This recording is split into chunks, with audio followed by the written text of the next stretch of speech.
Punjabi audio book सुन रहे सारे ਸਰੋਤਿਆਂ ਨੂੰ ਫਤਿਹ ਅੱਜ ਕਰਦੀ ਹਾਂ जी। वाहिगुरू जी का खालसा वाहिगुरू जी की फतेह। खालसा राज दे उसरीए भाग दूजा पन्ना नंबर 35। सदा कौर मिसलदारनी दे रूप विच। ਇਹ ਤਾਂ ਉੱਪਰ ਦੱਸਿਆ ਜਾ ਚੁੱਕਾ ਹੈ ਕਿ ਸਰਦਾਰਨੀ ਸਦਾ ਕੌਰ ਨੇ ਆਪਣੇ ਪਤੀ ਦੀ ਲਹੂ ਨਾਤੀ ਲਾਸ਼ ਨੂੰ ਦੇਖ ਕੇ ਉਸਦੇ ਸ਼ਸਤਰ ਆਪ ਸਜਾ ਲਏ ਸਨ ਅਤੇ ਆਪਣੇ ਸਿਰ ਦੇ ਦੁਪੱਟੇ ਦੀ ਪੱਗ ਬੰਨ ਲਈ ਸੀ। ਹੁਣ ਜਦ ਇੱਕੋ ਇੱਕ ਪਿੱਛੇ ਰਹੇ ਸਹੁਰੇ ਦਾ ਸਹਾਰਾ ਵੀ ਸਿਰ ਤੋਂ ਉੱਠ ਗਿਆ ਤਾਂ ਇਹ ਇਕੱਲੀ ਰਹਿ ਗਈ। ਪਰ ਇਹ ਘਾਬਰੀ ਨਹੀਂ, ਇਸ ਹੌਸਲਾ ਨਹੀਂ ਹਾਰਿਆ, ਸਗੋਂ ਨਿਡਰ ਸ਼ੇਰਨੀ ਦੀ ਤਰ੍ਹਾਂ मैदान विच आ गई ਅਤੇ अपनी बलवान कन्हैया मिसल दी कमान अपने हथ विच लै लई। थोड़े दिनां विच ही इसने इस भारी कठिन काम नूं ऐसी योगता नाल चलाया कि देखण वाले हैरान रह गए। यह खुद शस्त्र अस्त्र सजा के मिसल दे 8000 सवारां दी अगवाई विच निकलदी ਅਤੇ उन्हां दी ऐसी योगता नाल रहनुमाई करदी कि सरदार जै सिंह ते गुरबख्श सिंह दी अणहोंद किसे दे चित चेते भी ना रही। काका रणजीत सिंह दी मंगणी ते विआह।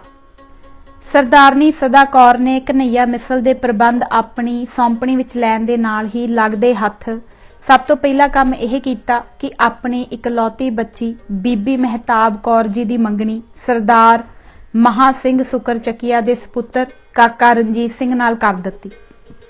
इस कारज दे करन नाल सरदारनी सदा कौर जी दी दूर दृष्टि दी छाप सौखी ही मना पर छप जाती है कि यह संबंध अगे जाके किन्ना सफल साबित होया। सरदार महा सिंह दा प्रताप इस समय वध रहा सी। कन्हैया ते सुकर चकिया मिसला दा वैर विरोध जिहड़ा मुद्दतां तो चला आउंदा सी ते दोवें मिसलां आपस विच लड़ लड़ के अपनी ताकत बेअर्थ गवा रहीआं सन। सरदारनी सदा कौर जी दी सियाणप ने इस बुराई नूं झट समझ लिया कि इन्नी वड्डी मिसल नाल एवें अजोड़ रखना दोहां धिरां लई किन्ना हानिकारक हो रहा है।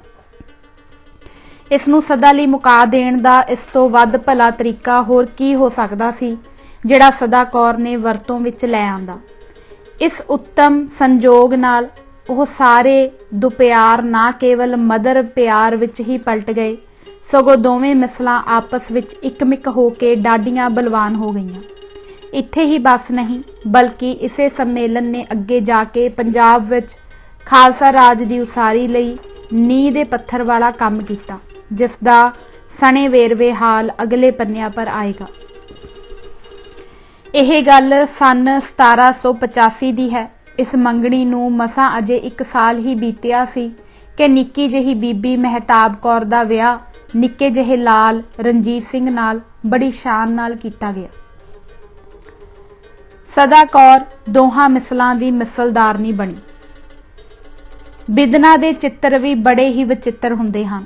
सरदारनी सदा कौर ने सरदार महा सिंह नाल संबंध जोड़ के अपने लई एक सहायक भालिया सी पर सिरजणहार ने इसदे ठीक प्रतिकूल खेल रचा दिता। अर्थात जिथे सुकर चकिया सरदारा ने इस विधवा की सहायता करनी सी उत्थे ओह उल्टे आप इसकी सहायता दे जाचक हो गए।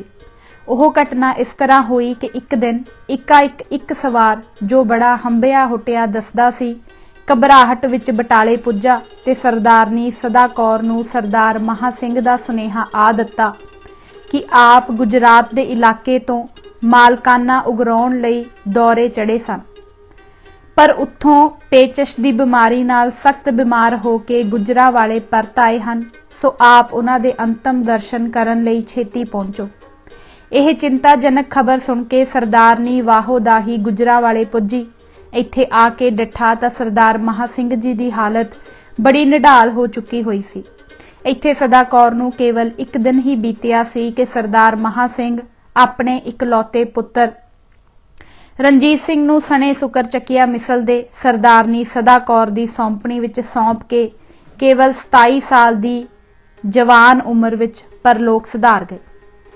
रणजीत सिंह जी नूं यह दुख भरी खबर कोट महाराजा विच पुजी। ओह उसे वक्त ही उत्थों कूच करके गुजरांवाले पहुंच गया।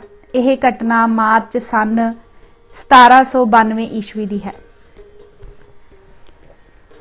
रणजीत सिंह सदा कौर दे प्रबंध विच ਸਰਦਾਰ ਰਣਜੀਤ ਸਿੰਘ ਜੀ ਦੇ ਸਿਰ ਤੋਂ ਜਦ ਆਪਣੇ ਪਿਆਰੇ ਪਿਤਾ ਜੀ ਦਾ ਛਤਰ ਉੱਠ ਗਿਆ ਤਾਂ ਉਸ ਦੀ ਉਮਰ ਬਹੁਤ ਵੱਡੀ ਨਹੀਂ ਸੀ। ਲਾਡਲਾ ਰਣਜੀਤ ਸਿੰਘ ਇਕੱਲਾ ਰਹਿ ਜਾਣ ਦੇ ਕਾਰਨ ਹੈਰਾਨ ਸੀ ਕਿ ਉਹ ਇਸ ਭਾਰੇ ਬੋਝ ਨੂੰ ਜੋ ਇਸ ਦਾ ਪਿਤਾ ਇਸ ਦੇ ਸਿਰ ਪਾ ਗਿਆ ਸੀ ਕਿਸ ਤਰ੍ਹਾਂ ਚੁੱਕ ਸਕੇਗਾ। ਪਰ ਇਸ ਚਿੰਤਾ ਵਿੱਚ ਅਜੇ ਬਹੁਤਾ ਸਮਾਂ ਨਹੀਂ ਸੀ ਬੀਤਿਆ ਕਿ ਇਸ ਨੂੰ ਮਾਲੂਮ ਹੋ ਗਿਆ ਕਿ ਇਸ ਪਰਤਾਵੇ ਦੇ ਸਮੇਂ ਇੱਕ ਬਲਵਾਨ ਹੱਥ ਉਸ ਦੇ ਸਿਰ ਉੱਪਰ ਮੌਜੂਦ ਹੈ, ਜਿਸ ਦੇ ਹੁੰਦਿਆਂ ਉਸ ਨੂੰ ਕਿਸੇ ਗੱਲ ਦੀ ਚਿੰਤਾ ਦੀ ਲੋੜ ਨਹੀਂ। ਉਹ ਹੱਥ ਉਸ ਦੀ ਬਹਾਦਰ ਅਤੇ ਸੁਘੜ ਸੱਸ ਸਰਦਾਰਨੀ ਸਦਾ ਕੌਰ ਦਾ ਸੀ। ਇਸ ਅੱਤ ਲੋੜੀਂਦੇ ਸਮੇਂ ਇਸ ਗੈਬੀ ਸਹਾਇਤਾ ਲਈ ਇਹ ਆਪਣੇ ਸਤਿਗੁਰੂ ਦਾ ਲੱਖ ਲੱਖ ਸ਼ੁਕਰ ਕਰਦਾ ਹੁੰਦਾ ਸੀ। ਹੁਣ ਸਰਦਾਰਨੀ ਸਦਾ ਕੌਰ ਨਾ ਕੇਵਲ ਆਪਣੀ ਕਨਈਆ ਮਿਸਲ ਦੇ 8000 ਸਵਾਰਾਂ ਤੇ ਲੱਖਾਂ ਰੁਪਇਆਂ ਦੀ ਆਮਦਨੀ ਦੀ ਜਾਇਦਾਦ ਦਾ ਕੰਮ ਚਲਾਉਂਦੀ ਸੀ, ਸਗੋਂ ਸ਼ੁਕਰ ਚੱਕੀਆ ਦਾ ਪ੍ਰਬੰਧ ਵੀ ਇਸਨੇ ਆਪਣੇ ਹੱਥ ਲੈ ਲਿਆ। ਇਸ ਮਹਾਨ ਕੰਮ ਨੂੰ ਇਸਨੇ ਜਿਸ ਖੁਸ਼ੀ ਤੇ ਯੋਗਤਾ ਨਾਲ ਨਿਭਾਇਆ, ਉਸ ਦਾ ਹਾਲ ਕੁਝ ਕੁ ਇਸ ਤਰ੍ਹਾਂ ਹੈ। ਇਸ ਮਿਸਲ ਦੇ ਖਜ਼ਾਨੇ ਦਾ ਕੰਮ ਸਰਦਾਰ ਮਹਾ ਸਿੰਘ ਦੇ ਸਮੇਂ ਤੋਂ ਦੀਵਾਨ ਲਖਪਤ ਰਾਏ ਦੇ ਹੱਥ ਵਿੱਚ ਚਲਾ ਆਉਂਦਾ ਸੀ। ਸਰਦਾਰਨੀ ਸਦਾ ਕੌਰ ਨੇ ਜਦ ਇਸ ਦੀ ਆਮਦਨ ਖਰਚ ਦੇ ਹਿਸਾਬ ਦੀ ਪੜਤਾਲ ਕੀਤੀ ਤਾਂ ਇਸ ਨੂੰ ਦੀਵਾਨ ਦੇ ਕੰਮ ਤੋਂ ਸੰਤੁਸ਼ਟਤਾ ਨਾ ਹੋਈ ਤੇ ਇਸ ਵਿੱਚ ਵੱਡਾ ਹੇਰ-ਫੇਰ ਦੱਸਿਆ। ਇਸ ਲਈ ਇਸਨੇ ਰਣਜੀਤ ਸਿੰਘ ਦੀ ਇੱਛਾ ਅਨੁਸਾਰ ਇਸ ਕੰਮ ਨੂੰ ਲਖਪਤ ਰਾਏ ਤੋਂ ਲੈ ਕੇ ਸਰਦਾਰ ਦਲ ਸਿੰਘ ਦੇ ਹੱਥ ਸੌਂਪ ਦਿੱਤਾ। ਇਸੇ ਤਰ੍ਹਾਂ ਸਰਦਾਰਨੀ ਨੇ ਸ਼ੁਕਰ ਚੱਕੀਆ ਮਿਸਲ ਦੇ ਸਾਰੇ ਸਵਾਰਾਂ ਦੀ ਪੜਤਾਲ ਕੀਤੀ। ਇਹਨਾਂ ਵਿੱਚ ਜਿਹੜੇ ਫੌਜੀ ਸੇਵਾ ਦੇ ਯੋਗ ਨਹੀਂ ਸਨ, ਉਹਨਾਂ ਨੂੰ ਯੋਗ ਗੁਜ਼ਾਰੇ ਦੇ ਕੇ ਵਿਦਾ ਕਰ ਦਿੱਤਾ ਤੇ ਉਹਨਾਂ ਦੀ ਥਾਂ ਨਵੇਂ ਜਵਾਨ ਭਰਤੀ ਕਰਕੇ ਕਮੀ ਪੂਰੀ ਕਰ ਲਿੱਤੀ। ਸਰਦਾਰ ਮਹਾ ਸਿੰਘ ਦੇ ਸਮੇਂ ਮਿਸਲ ਦੇ ਜਵਾਨਾਂ ਲਈ ਕੋਈ ਨਿਯਤ ਤਲਬ ਮੁਕਰਰ ਨਹੀਂ ਸੀ, ਪਰ ਹੁਣ ਸਰਦਾਰਨੀ ਸਦਾ ਕੌਰ ਨੇ ਇਹਨਾਂ ਲਈ ਇੱਕ ਨਿਯਮ ਅਨੁਸਾਰ ਸਭ ਦੇ ਗੁਜ਼ਾਰੇ ਨਿਯਤ ਕਰ ਦਿੱਤੇ। ਇਸ ਤਰ੍ਹਾਂ ਨਵੇਂ ਸਿਰਿਓਂ ਮੁੜ ਸਾਰੀ ਮਿਸਲ ਨੂੰ ਤਰਤੀਬ ਦਿੱਤੀ ਗਈ। ਸ਼ੇਰੇ ਪੰਜਾਬ ਨੂੰ ਕੁਦਰਤ ਵੱਲੋਂ ਦਿਲ ਤੇ ਦਿਮਾਗ ਤਾਂ ਜਮਾਂਦਰੂ ਹੀ ਮਿਲਿਆ ਹੋਇਆ ਸੀ, ਉੱਪਰੋਂ ਸੁਘੜ ਸਦਾ ਕੌਰ ਦੀ ਰਹਿਬਰੀ ਸੋਨੇ ਪਰ ਸੁਹਾਗੇ ਦਾ ਕੰਮ ਕਰ ਗਈ। ਕੋਈ 7 ਕੁ ਸਾਲ ਲਗਾਤਾਰ ਸਦਾ ਕੌਰ ਦੀ ਨਿਗਰਾਨੀ ਤੇ ਅਗਵਾਈ ਦਾ ਅਸਰ ਨੌਜਵਾਨ ਰਣਜੀਤ ਸਿੰਘ ਦੇ ਜੀਵਨ ਪਰ ਇਹ ਹੋਇਆ ਕਿ ਉਹ ਵਰਿਆਮਤਾ, ਸੁਘੜਤਾ, ਪ੍ਰਬੰਧਕ ਸ਼ਕਤੀ, ਮਨੁੱਖੀ ਪਛਾਣ, ਘੋੜਿਆਂ ਦੀ ਸੂਝ, ਆਪਣਿਆਂ ਤੇ ਬੇਗਾਨਿਆਂ ਨਾਲ ਵਰਤਾਓ ਦਾ ਢੰਗ ਆਦਿ ਉਹ ਸਾਰੇ ਸੱਚੇ ਗੁਣ ਜਿਹੜੇ ਕਿਸੇ ਸਫਲ ਹੁਕਮਰਾਨ ਲਈ ਲੋੜੀਂਦੇ ਹਨ, ਸਭ ਸੰਪੂਰਨ ਪ੍ਰਾਪਤ ਕਰ ਲਏ। ਹੁਣ ਸਮੇਂ ਦੀ ਲੋੜ ਅਨੁਸਾਰ ਸਮੂਹ ਸਿੱਖਿਆ ਨਾਲ ਸੁਰੱਖਿਅਤ ਹੋ ਕੇ ਇਹ ਵੀਰ ਬਹਾਦਰ ਯੋਧਾ ਜਦ ਆਮ ਜਨਤਾ ਦੇ ਸਾਹਮਣੇ ਆਇਆ ਤਾਂ ਦੇਸ਼ ਵਿੱਚ ਧੂਮਾਂ ਪੈ ਗਈਆਂ। ਸਦਾ ਕੌਰ ਦਾ ਦੇਸ਼ ਪਿਆਰ। ਜਿੱਦਾਂ ਕਿ ਅਸੀਂ ਪਿੱਛੇ ਲਿਖ ਆਏ ਹਾਂ, ਸੰਨ 1798 ਈਸਵੀ ਵਿੱਚ ਜਦ ਸ਼ਾਹ ਜਮਾਨ ਨੇ ਪੰਜਾਬ ਪਰ ਛੇਕੜਲਾ ਹੱਲਾ ਕੀਤਾ ਤਾਂ ਇਸ ਸਮੇਂ ਪੰਜਾਬੀਆਂ ਪਰ ਹੋਏ ਜ਼ੁਲਮਾਂ ਨੂੰ ਦੇਖ ਕੇ ਸ਼ੇਰੇ ਪੰਜਾਬ ਦਾ ਲਹੂ ਉੱਬਲ ਪਿਆ ਸੀ ਤੇ ਇਸ ਨੇ ਪ੍ਰਤਿੱਗਿਆ ਕੀਤੀ ਸੀ ਕਿ ਅੱਗੇ ਨੂੰ ਆਪਣੇ ਦੇਸ਼ ਵਾਸੀਆਂ ਨੂੰ ਛੁਡਾ ਕੇ ਸੁੱਖ ਦਾ ਸਾਹ ਲਏਗਾ। ਇਸ ਗੱਲ ਬਾਰੇ ਜਦ ਆਪ ਨੇ ਸਰਦਾਰਨੀ ਸਦਾ ਕੌਰ ਨਾਲ ਵਿਚਾਰ ਕੀਤਾ ਤਾਂ ਅੱਗੋਂ ਬਹਾਦਰ ਸਰਦਾਰਨੀ ਨੇ ਇਸ ਕਾਰਜ ਦੀ ਸਫਲਤਾ ਲਈ ਸਭ ਤਰ੍ਹਾਂ ਦੀ ਸਹਾਇਤਾ ਦੇਣ ਦਾ ਭਰੋਸਾ ਦਿੱਤਾ। ਪੰਜਾਬ ਨੂੰ ਆਜ਼ਾਦ ਕਰਾਉਣ ਲਈ ਸਦਾ ਕੌਰ ਮੈਦਾਨ ਵਿੱਚ। ਉੱਪਰ ਲਿਖੀ ਵਿਚਾਰ ਨੂੰ ਅਜੇ ਬਹੁਤਾ ਸਮਾਂ ਨਾ ਸੀ ਬੀਤਿਆ, ਅਰਥਾਤ ਸੰਨ 1799 ਦੀਆਂ ਗਰਮੀਆਂ ਵਿੱਚ ਦੇਸ਼ ਦੀ ਹਾਲਤ ਨੂੰ ਵਿਚਾਰ ਕੇ ਨੌਜਵਾਨ ਰਣਜੀਤ ਸਿੰਘ ਮੁੜ ਸਦਾ ਕੌਰ ਕੋਲ ਬਟਾਲੇ ਪਹੁੰਚਿਆ ਅਤੇ ਸਰਦਾਰਨੀ ਨੂੰ ਦੱਸਿਆ ਕਿ ਜੇ ਕਦੇ ਕਿਸੇ ਸਮੇਂ ਸਾਡੀਆਂ ਦੋਵੇਂ ਮਿਸਲਾਂ ਮਿਲ ਕੇ ਲਾਹੌਰ ਪਰ ਚੜ੍ਹਾਈ ਕਰ ਦੇਣ ਤਾਂ ਇਸ ਪਰ ਕਬਜ਼ਾ ਕਰਨਾ ਕੋਈ ਅਸੰਭਵ ਗੱਲ ਨਹੀਂ। ਇਸ ਤਰ੍ਹਾਂ ਜਦ ਲਾਹੌਰ ਪਰ ਕਬਜ਼ਾ ਹੋ ਜਾਏ ਤਾਂ ਪੰਜਾਬ ਵਿੱਚ ਇੱਕ ਸਾਂਝੇ ਰਾਜ ਦੀ ਨੀਂਹ ਰੱਖੀ ਜਾਏ। ਇਸ ਦੇ ਨਾਲ ਹੀ ਖਾਲਸੇ ਦੀ ਇੱਕ ਐਸੀ ਅਜਿੱਤ ਫੌਜ ਤਿਆਰ ਕੀਤੀ ਜਾਏ ਜਿਸ ਦੇ ਬਲ ਨਾਲ ਇੱਥੋਂ ਦੀ ਪਰਜਾ ਨੂੰ ਗੈਰਾਂ ਦੀਆਂ ਲੁੱਟਾਂ ਤੇ ਧਾਵਿਆਂ ਤੋਂ ਸਦਾ ਲਈ ਬਚਾ ਲਿਆ ਜਾਏ। ਸ਼ੇਰੇ ਪੰਜਾਬ ਦੀ ਇਸ ਵਿਉਂਤ ਨੂੰ ਸਰਦਾਰਨੀ ਸਦਾ ਕੌਰ ਨੇ ਬਹੁਤ ਹੀ ਸਲਾਹਿਆ। ਆਪ ਦੀ ਇਹ ਸਲਾਹਤ ਕੇਵਲ ਕਥਨੀ ਮਾਤਰ ਹੀ ਨਹੀਂ ਸੀ, ਸਗੋਂ ਇਸ ਨੂੰ ਅਮਲੀ ਵਰਤੋਂ ਵਿੱਚ ਲਿਆਉਣ ਲਈ ਸਰਦਾਰਨੀ ਜੀ ਨੇ ਲਾਹੌਰ ਦੇ ਸਭ ਤੋਂ ਕਠਿਨ ਮੋਰਚੇ ਅਰਥਾਤ ਦਿੱਲੀ ਦਰਵਾਜ਼ੇ ਨੂੰ ਸ਼ੇਰੇ ਪੰਜਾਬ ਲਈ ਫਤਿਹ ਕਰਨਾ ਆਪਣੇ ਜ਼ਿੰਮੇ ਲੈ ਲਿਆ। ਹੁਣ ਲੰਮੀ ਦੇਰ ਦੀ ਕੋਈ ਲੋੜ ਨਹੀਂ ਸੀ। 1856 ਦੀ ਰਾਤ ਨੂੰ ਸ਼ੇਰੇ ਪੰਜਾਬ ਤੇ ਸਰਦਾਰਨੀ ਸਦਾ ਕੌਰ ਜੀ ਸਣੇ ਆਪੋ ਆਪਣੀਆਂ ਫੌਜਾਂ ਦੇ ਲਾਹੌਰ ਦੇ ਵਜ਼ੀਰ ਖਾਨ ਦੇ ਬਾਗ ਵਿੱਚ ਪਹੁੰਚ ਗਏ। ਇੱਥੇ ਪਹੁੰਚਦੇ ਹੀ ਫੌਜ ਨੂੰ 2 ਹਿੱਸਿਆਂ ਵਿੱਚ ਵੰਡਿਆ ਗਿਆ। ਇੱਕ ਦਸਤਾ ਕਨ੍ਹਈਆ ਮਿਸਲ ਦੇ ਸਵਾਰਾਂ ਦਾ ਸਰਦਾਰਨੀ ਸਦਾ ਕੌਰ ਨੇ ਆਪਣੀ ਸੌਂਪਣੀ ਵਿੱਚ ਲੈ ਕੇ ਦਿੱਲੀ ਦਰਵਾਜ਼ੇ ਵੱਲੋਂ ਸ਼ਹਿਰ ਪਰ ਧਾਵਾ ਬੋਲ ਦਿੱਤਾ ਤੇ ਦੂਜਾ ਭਾਗ, ਜਿਸ ਵਿੱਚ 300 ਕੌਮੀ ਭੋਰੇ ਅਕਾਲੀ ਨਿਹੰਗ ਸਿੰਘ ਵੀ ਸ਼ਾਮਲ ਸਨ, ਸ਼ੇਰੇ ਪੰਜਾਬ ਦੀ ਨਿਗਰਾਨੀ ਵਿੱਚ ਲਾਹੌਰੀ ਦਰਵਾਜ਼ੇ ਵੱਲੋਂ ਲਾਹੌਰ ਪਰ ਹੱਲਾ ਬੋਲਣ ਲਈ ਅੱਗੇ ਵਧਿਆ। ਜਿਹਾ ਕਿ ਉੱਪਰ ਲਿਖਿਆ ਗਿਆ ਹੈ, ਸਰਦਾਰਨੀ ਸਦਾ ਕੌਰ ਜਦ ਆਪਣੇ ਸਿਰਲੱਥ ਸੂਰਮਿਆਂ ਦੇ ਨਾਲ ਦਿੱਲੀ ਦਰਵਾਜ਼ੇ ਦੇ ਸਾਹਮਣੇ ਪਹੁੰਚੀ ਤਾਂ ਇੱਥੇ ਕਿਲਾ ਗੁੱਜਰ ਸਿੰਘ ਤੇ ਦਿੱਲੀ ਦਰਵਾਜ਼ੇ ਦੀ ਸਮਿਲਿਤ ਫੌਜ ਨੇ ਇਸ ਦਾ ਟਾਕਰਾ ਕੀਤਾ ਤੇ ਹੁਣ ਲੱਗੀ ਖਟਖਟ ਤਲਵਾਰ ਚੱਲਣ। ਇਸ ਸਮੇਂ ਸਰਦਾਰਨੀ ਸਦਾ ਕੌਰ ਨੇ ਆਪਣੇ ਹੱਥ ਵਿੱਚ ਬਿਜਲੀ ਵਾਂਗ ਲਿਸ਼ਕਾਰੇ ਮਾਰਦੀ ਤਲਵਾਰ ਲੈ ਕੇ ਆਪਣੀ ਸਾਰੀ ਫੌਜ ਦੇ ਅੱਗੇ ਹੋ ਕੇ ਉਹ ਨਿਰਭੈਤਾ ਤੇ ਵਰਿਆਮਤਾ ਦੱਸੀ, ਜਿਸ ਨੇ ਸਾਰੀ ਫੌਜ ਵਿੱਚ ਗਜਬ ਦਾ ਜੋਸ਼ ਭਰ ਦਿੱਤਾ। ਹੁਣ ਅਜਿਹਾ ਕਿਹੜਾ ਕਾਇਰ ਸੀ ਜਿਹੜਾ ਆਪਣੀ ਸਤਿਕਾਰਯੋਗ ਮਿਸਲਦਾਰਨੀ ਨੂੰ ਤਾਂ ਮੈਦਾਨ ਜੰਗ ਵਿੱਚ ਸਭ ਤੋਂ ਅੱਗੇ ਤਲਵਾਰ ਚਲਾਉਂਦਾ ਵੇਖਦਾ ਤੇ ਆਪ ਆਪਣੇ ਹੱਡ ਚੰਮ ਨੂੰ ਬਚਾਉਣ ਲਈ ਪਿੱਛੇ ਹਟ ਰਹਿੰਦਾ। ਇਹ ਗੱਲ ਖਾਲਸਾਈ ਆਚਰਣ ਤੋਂ ਦੂਰ ਸੀ। ਇਸ ਸਮੇਂ ਆਪਣੀ ਆਗੂ ਸਰਦਾਰਨੀ ਦੀ ਸੂਰਬੀਰਤਾ ਨੂੰ ਦੇਖ ਕੇ ਮਿਸਲ ਦਾ ਹਰ ਇੱਕ ਜਵਾਨ ਸਿਰ ਤਲੀ ਪਰ ਧਰ ਕਰ ਇੱਕ ਦੂਜੇ ਨਾਲੋਂ ਅੱਗੇ ਵਧਦਾ ਸੀ। ਉਧਰੋਂ ਟਾਕਰੇ ਦੀਆਂ ਫੌਜਾਂ ਨੇ ਵੀ ਬੜੀ ਬੀਰਤਾ ਨਾਲ ਧਾਵੇ ਨੂੰ ਰੋਕਣ ਦਾ ਕਰੜਾ ਯਤਨ ਕੀਤਾ, ਪਰ ਸ਼ੇਰਨੀ ਸਦਾ ਕੌਰ ਦੇ ਅਠੱਲ ਹੱਲੇ ਅੱਗੇ ਉਹ ਵਧੇਰਾ ਨਾ ਠਹਿਰ ਸਕੇ ਤੇ ਉਹਨਾਂ ਦੇ ਪੈਰ ਮੈਦਾਨ ਵਿੱਚੋਂ ਥੜਕ ਗਏ। ਮੈਦਾਨ ਸਰਦਾਰਨੀ ਸਦਾ ਕੌਰ ਦੇ ਹੱਥ ਰਿਹਾ। ਇਸ ਸਮੇਂ ਸਰਦਾਰਨੀ ਸਦਾ ਕੌਰ ਨੇ ਭਾਂਜ ਖਾ ਚੁੱਕੀ ਫੌਜ ਦਾ ਪਿੱਛਾ ਕਰਨ ਤੋਂ ਆਪਣੀ ਫੌਜ ਨੂੰ ਰੋਕ ਲਿਆ ਤੇ ਹੁਕਮ ਦਿੱਤਾ ਕਿ ਲੋੜ ਤੋਂ ਵੱਧ ਇੱਕ ਜਾਨ ਦਾ ਵੀ ਨੁਕਸਾਨ ਨਾ ਕੀਤਾ ਜਾਏ। ਬਾਹਰ ਦਾ ਮੈਦਾਨ ਤਾਂ ਹੁਣ ਪੂਰੇ ਤੌਰ ਪਰ ਫਤਿਹ ਹੋ ਚੁੱਕਾ ਸੀ, ਪਰ ਅਜੇ ਸ਼ਹਿਰ ਵਿੱਚ ਦਾਖਲ ਹੋਣਾ ਬਾਕੀ ਸੀ। ਸ਼ਹਿਰ ਦੇ ਹਾਕਮਾਂ ਨੂੰ ਜਦ ਮੈਦਾਨ ਵਿੱਚੋਂ ਭਾਂਜ ਹੋ ਗਈ ਤਾਂ ਇਹਨਾਂ ਸ਼ਹਿਰ ਦਾ ਦਿੱਲੀ ਦਰਵਾਜ਼ਾ ਅੰਦਰੋਂ ਬੰਦ ਕਰ ਲਿਆ, ਪਰ ਇੱਥੇ ਮੁੜ ਇਹਨਾਂ ਦਾ ਟਿਕਣਾ ਅਸੰਭਵ ਸੀ। ਸਰਦਾਰਨੀ ਸਦਾ ਕੌਰ ਨੇ ਦਰਵਾਜ਼ੇ ਨੂੰ ਤੋਪਾਂ ਨਾਲ ਉਡਾ ਦੇਣ ਦਾ ਹੁਕਮ ਦੇ ਦਿੱਤਾ ਤੇ ਅਜੇ ਬਹੁਤਾ ਸਮਾਂ ਵੀ ਨਹੀਂ ਸੀ ਬੀਤਿਆ ਕਿ ਦਰਵਾਜ਼ਾ ਟੁਕੜੇ ਟੁਕੜੇ ਹੋ ਗਿਆ। ਬਸ ਫੇਰ ਕੀ ਸੀ, ਅੱਖ ਦੇ ਫੁਰਕਾਰੇ ਵਿੱਚ ਇਹ ਸਾਰੀ ਵਿਜयी ਫੌਜ ਸ਼ਹਿਰ ਵਿੱਚ ਢਹਿ ਵੜੀ ਅਤੇ ਕਸ਼ਮੀਰੀ ਬਾਜ਼ਾਰ ਤੋਂ ਚਨਾ ਮੰਡੀ ਤੱਕ ਲਾਹੌਰ ਦੇ ਇਸ ਰਮਣੀਕ ਭਾਗ ਪਰ ਸਦਾ ਕੌਰ ਨੇ ਪੂਰਾ ਕਬਜ਼ਾ ਕਰ ਲਿਆ। ਇਸ ਇਤਿਹਾਸਕ ਫਤਿਹ ਸਮੇਂ ਸਰਦਾਰਨੀ ਜੀ ਨੇ ਐਸੀ ਬਹਾਦਰੀ ਤੇ ਸੁਗੜਤਾ ਦੱਸੀ ਜਿਸ ਦੀ ਨਜ਼ੀਰ ਇਸਤਰੀ ਜਾਤੀ ਦੇ ਇਤਿਹਾਸ ਵਿੱਚ ਬਹੁਤ ਘੱਟ ਮਿਲਦੀ ਹੈ। ਅਜੇ ਸ਼ੇਰੇ ਪੰਜਾਬ ਦੇ ਧਾਵੇ ਦਾ ਹਾਲ ਦੱਸਣਾ ਬਾਕੀ ਹੈ। ਵਜ਼ੀਰ ਖਾਨ ਦੇ ਬਾਗ ਵਿੱਚੋਂ ਨਿਕਲ ਕੇ ਇਹ ਸ਼ੇਰ ਸਿੱਧਾ ਲੋਹਾਰੀ ਦਰਵਾਜ਼ੇ ਪਰ ਜਾ ਪਿਆ ਤੇ ਜਾਂਦੇ ਹੀ ਧੂਆਂ ਧਾਰ ਗੋਲੇ ਗੋਲੀਆਂ ਦਾ ਮੀਂਹ ਵਰਸਾਉਣਾ ਆਰੰਭ ਕਰ ਦਿੱਤਾ। ਇਸ ਦੇ ਨਾਲ ਹੀ ਸ਼ੇਰੇ ਪੰਜਾਬ ਨੇ ਕੁਝ ਫੌਜ ਦੇ ਜਵਾਨ ਤੇ ਕੁਝ ਅਕਾਲੀ ਸੂਰਮਿਆਂ ਨੂੰ ਬਰੂਦ ਭਰੀਆਂ ਥੈਲੀਆਂ ਦੇ ਕੇ ਦਰਵਾਜ਼ੇ ਦੇ ਨਾਲ ਲਾਗਮੀ ਫਸੀਲ ਹੇਠ ਸੁਰੰਗਾਂ ਲਗਾਉਣ ਦਾ ਵੀ ਹੁਕਮ ਦੇ ਦਿੱਤਾ। ਉਸੇ ਘੜੀ ਹੁਕਮ ਦੀ ਪਾਲਣਾ ਕੀਤੀ ਗਈ ਅਤੇ ਜਦ ਤੋੜੇ ਦਾਗੇ ਗਏ ਤਾਂ ਫਸੀਲ ਵਿੱਚ ਦਰਾੜ ਪੈ ਗਈ।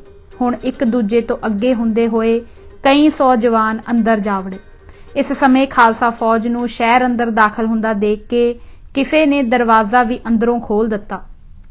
ਹੁਣ ਪਾੜ ਅਤੇ ਦਰਵਾਜ਼ੇ ਦੋਹਾਂ ਰਸਤਿਆਂ ਥੀ ਮਾਰੋ ਮਾਰ ਕਰਦੀ ਫੌਜ ਅੰਦਰ ਵੜਨੀ ਆਰੰਭ ਹੋ ਗਈ। ਇਹ ਫਤਿਹਯਾਬ ਦਲ ਆਪਣੇ ਨਿਡਰ ਆਗੂ ਦੀ ਅਗਵਾਈ ਵਿੱਚ ਸਰਦਾਰਨੀ ਸਦਾ ਕੌਰ ਦੀ ਵਿਜयी ਫੌਜ ਨਾਲ ਹੀਰਾ ਮੰਡੀ ਵਿੱਚ ਆਕਾਸ਼ ਤੋੜ ਜਕਾਰਿਆਂ ਦੀ ਗੂੰਜ ਤੇ ਬੜੇ ਜੋਸ਼ ਤੇ ਉਤਸ਼ਾਹ ਨਾਲ ਜਾ ਮਿਲਿਆ। ਸ਼ੇਰਨੀ ਸਦਾ ਕੌਰ ਨੇ ਆਪਣੇ ਸੂਰਮੇ ਜਵਾਈ ਦਾ ਮੱਥਾ ਚੁੰਮਿਆ ਤੇ ਲਾਹੌਰ ਤੇ ਕਬਜ਼ਾ ਹੋ ਜਾਣ ਦੀ ਆਪ ਨੂੰ ਵਧਾਈ ਦਿੱਤੀ। ਇਹ ਗੱਲ 27 ਜੂਨ 1799 ਦੀ ਹੈ। ਇੱਥੋਂ ਦੋਵੇਂ ਕਾਮਯਾਬ ਫੌਜਾਂ ਨੇ ਮਿਲ ਕੇ ਫਤਿਹ ਦੇ ਧੌਂਸੇ ਵਜਾਉਂਦਿਆਂ ਤੇ ਜਕਾਰਿਆਂ ਦੀ ਗੂੰਜ ਗੁਜਾਉਂਦਿਆਂ ਲਾਹੌਰ ਦੇ ਸ਼ਾਹੀ ਕਿਲੇ ਨੂੰ ਜਾ ਘੇਰਿਆ। ਕਿਲਾ ਲਾਹੌਰ ਤੇ ਸਰਦਾਰਨੀ ਸਦਾ ਕੌਰ ਦੀ ਸਿਆਣਪ। ਹੁਣ ਕਿਲੇ ਦੇ ਘੇਰੇ ਦੇ ਪੂਰੇ ਹੋ ਜਾਣ ਦੇ ਬਾਅਦ ਮਹਾਰਾਜਾ ਨੇ ਆਪਣੇ ਤੋਪਚੀਆਂ ਨੂੰ ਹੁਕਮ ਦਿੱਤਾ ਕਿ ਕਿਲੇ ਪਰ ਜ਼ੋਰ ਦੀ ਗੋਲਾਬਾਰੀ ਕੀਤੀ ਜਾਏ ਅਤੇ ਤੋਪਾਂ ਨੇ ਇੱਕ ਦੋ ਵਾਰੀ ਹੀ ਅੱਗ ਉਗਲੀ ਸੀ ਕਿ ਸਰਦਾਰਨੀ ਸਦਾ ਕੌਰ ਨੇ ਅੱਗੇ ਵੱਧ ਕੇ ਰਣਜੀਤ ਸਿੰਘ ਨੂੰ ਸਮਝਾਇਆ ਕਿ ਤੋਪਾਂ ਦੀ ਗੋਲਾਬਾਰੀ ਬੰਦ ਕਰਾ ਦਿੱਤੀ ਜਾਏ ਅਤੇ ਆਖਿਆ ਕਿ ਹੁਣ ਕੋਈ ਫਿਕਰ ਨਹੀਂ, जिन्ना चिर किले दा मालक चेत सिंह किले दे अंदर हुकूमत करना चाहे, निश्चिंत होके अपने मन दी रीझ पूरी कर लए ਅਤੇ जद ਉਹ ਇਸ ਤੋਂ ਤ੍ਰਿਪਤ ਹੋ ਜਾਏ ਤਾਂ ਬੜੀ ਖੁਸ਼ੀ ਨਾਲ ਬਾਹਰ ਆ ਜਾਏ। ਬਾਹਰ ਨਿਕਲਣ ਸਮੇਂ ਸਾਡੇ ਵੱਲੋਂ ਉਹਨਾਂ ਨੂੰ ਕੋਈ ਖੇਚਲ ਨਹੀਂ ਦਿੱਤੀ ਜਾਏਗੀ। ਉਹਨਾਂ ਦੀ ਜਾਤੀ ਰੱਖਿਆ ਲਈ ਲੋੜੀਂਦੇ ਸ਼ਸਤਰ ਤੇ ਉਹਨਾਂ ਦੀ ਸਵਾਰੀ ਦੇ ਘੋੜੇ ਉਹਨਾਂ ਪਾਸ ਹੀ ਰਹਿਣ ਦਿੱਤੇ ਜਾਣਗੇ। ਉਹਨਾਂ ਦੇ ਪਰਿਵਾਰ ਨੂੰ ਪੂਰਨ ਸੁਰੱਖਿਅਤ ਥਾਂ ਪਰ ਜਿਹੜੀ ਥਾਂ ਉਹ ਯੋਗ ਸਮਝਣ ਪਹੁੰਚਾ ਦਿੱਤਾ ਜਾਏਗਾ। ਇਸ ਤੋਂ ਛੁੱਟ ਅੱਗੇ ਨੂੰ ਉਹਨਾਂ ਦੇ ਗੁਜ਼ਾਰੇ ਲਈ ਉਹਨਾਂ ਨੂੰ ਖਾਸੀ ਜਾਗੀਰ ਵੀ ਦਿੱਤੀ ਜਾਏਗੀ। ਉਹ ਸੁਨੇਹਾ ਸਰਦਾਰ ਚੇਤ ਸਿੰਘ ਨੂੰ ਇੱਕ ਇਤਬਾਰੀ ਆਦਮੀ ਦੇ ਹੱਥ ਕਿਲੇ ਵਿੱਚ ਭੇਜਿਆ ਗਿਆ। ਘੇਰੇ ਵਿੱਚ ਫਾਥੇ ਤੇ ਹਾਰੇ ਹੋਏ ਮਨੁੱਖ ਲਈ ਇਸ ਤੋਂ ਵੱਧ ਨਰਮ ਸ਼ਰਤਾਂ ਹੋਰ ਕੀ ਹੋ ਸਕਦੀਆਂ ਸਨ। ਸੋ ਕਿਲੇਦਾਰ ਨੇ ਇਹਨਾਂ ਨੂੰ ਪ੍ਰਵਾਨ ਕਰ ਲਿਆ ਤੇ ਅਗਲੇ ਦਿਨ ਉਸ ਦੇ ਕਿਲੇ ਤੋਂ ਬਾਹਰ ਆਉਣ ਪਰ ਉਹ ਸਭ ਪੂਰੀਆਂ ਕੀਤੀਆਂ ਗਈਆਂ। ਖਾਸ ਕਰ ਜਾਗੀਰ ਤਾਂ ਉਸ ਦੀ ਮੰਗ ਤੋਂ ਵੀ ਵੱਧ ਦਿੱਤੀ ਗਈ, ਅਰਥਾਤ 60,000 ਰੁਪਇਆ ਸਾਲਾਨਾ ਆਮਦਨੀ ਦੀ ਜਾਗੀਰ ਦਿੱਤੀ ਗਈ। ਇੱਧਰ ਕਿਲੇ ਦੇ ਖਾਲੀ ਹੁੰਦਿਆਂ ਹੀ ਸ੍ਰੀ ਗੁਰੂ ਅਰਜਨ ਦੇਵ ਜੀ ਦੇ ਡੇਰੇ ਸਾਹਿਬ ਵਿੱਚ ਅਰਦਾਸਾ ਕਰਵਾਇਆ ਗਿਆ।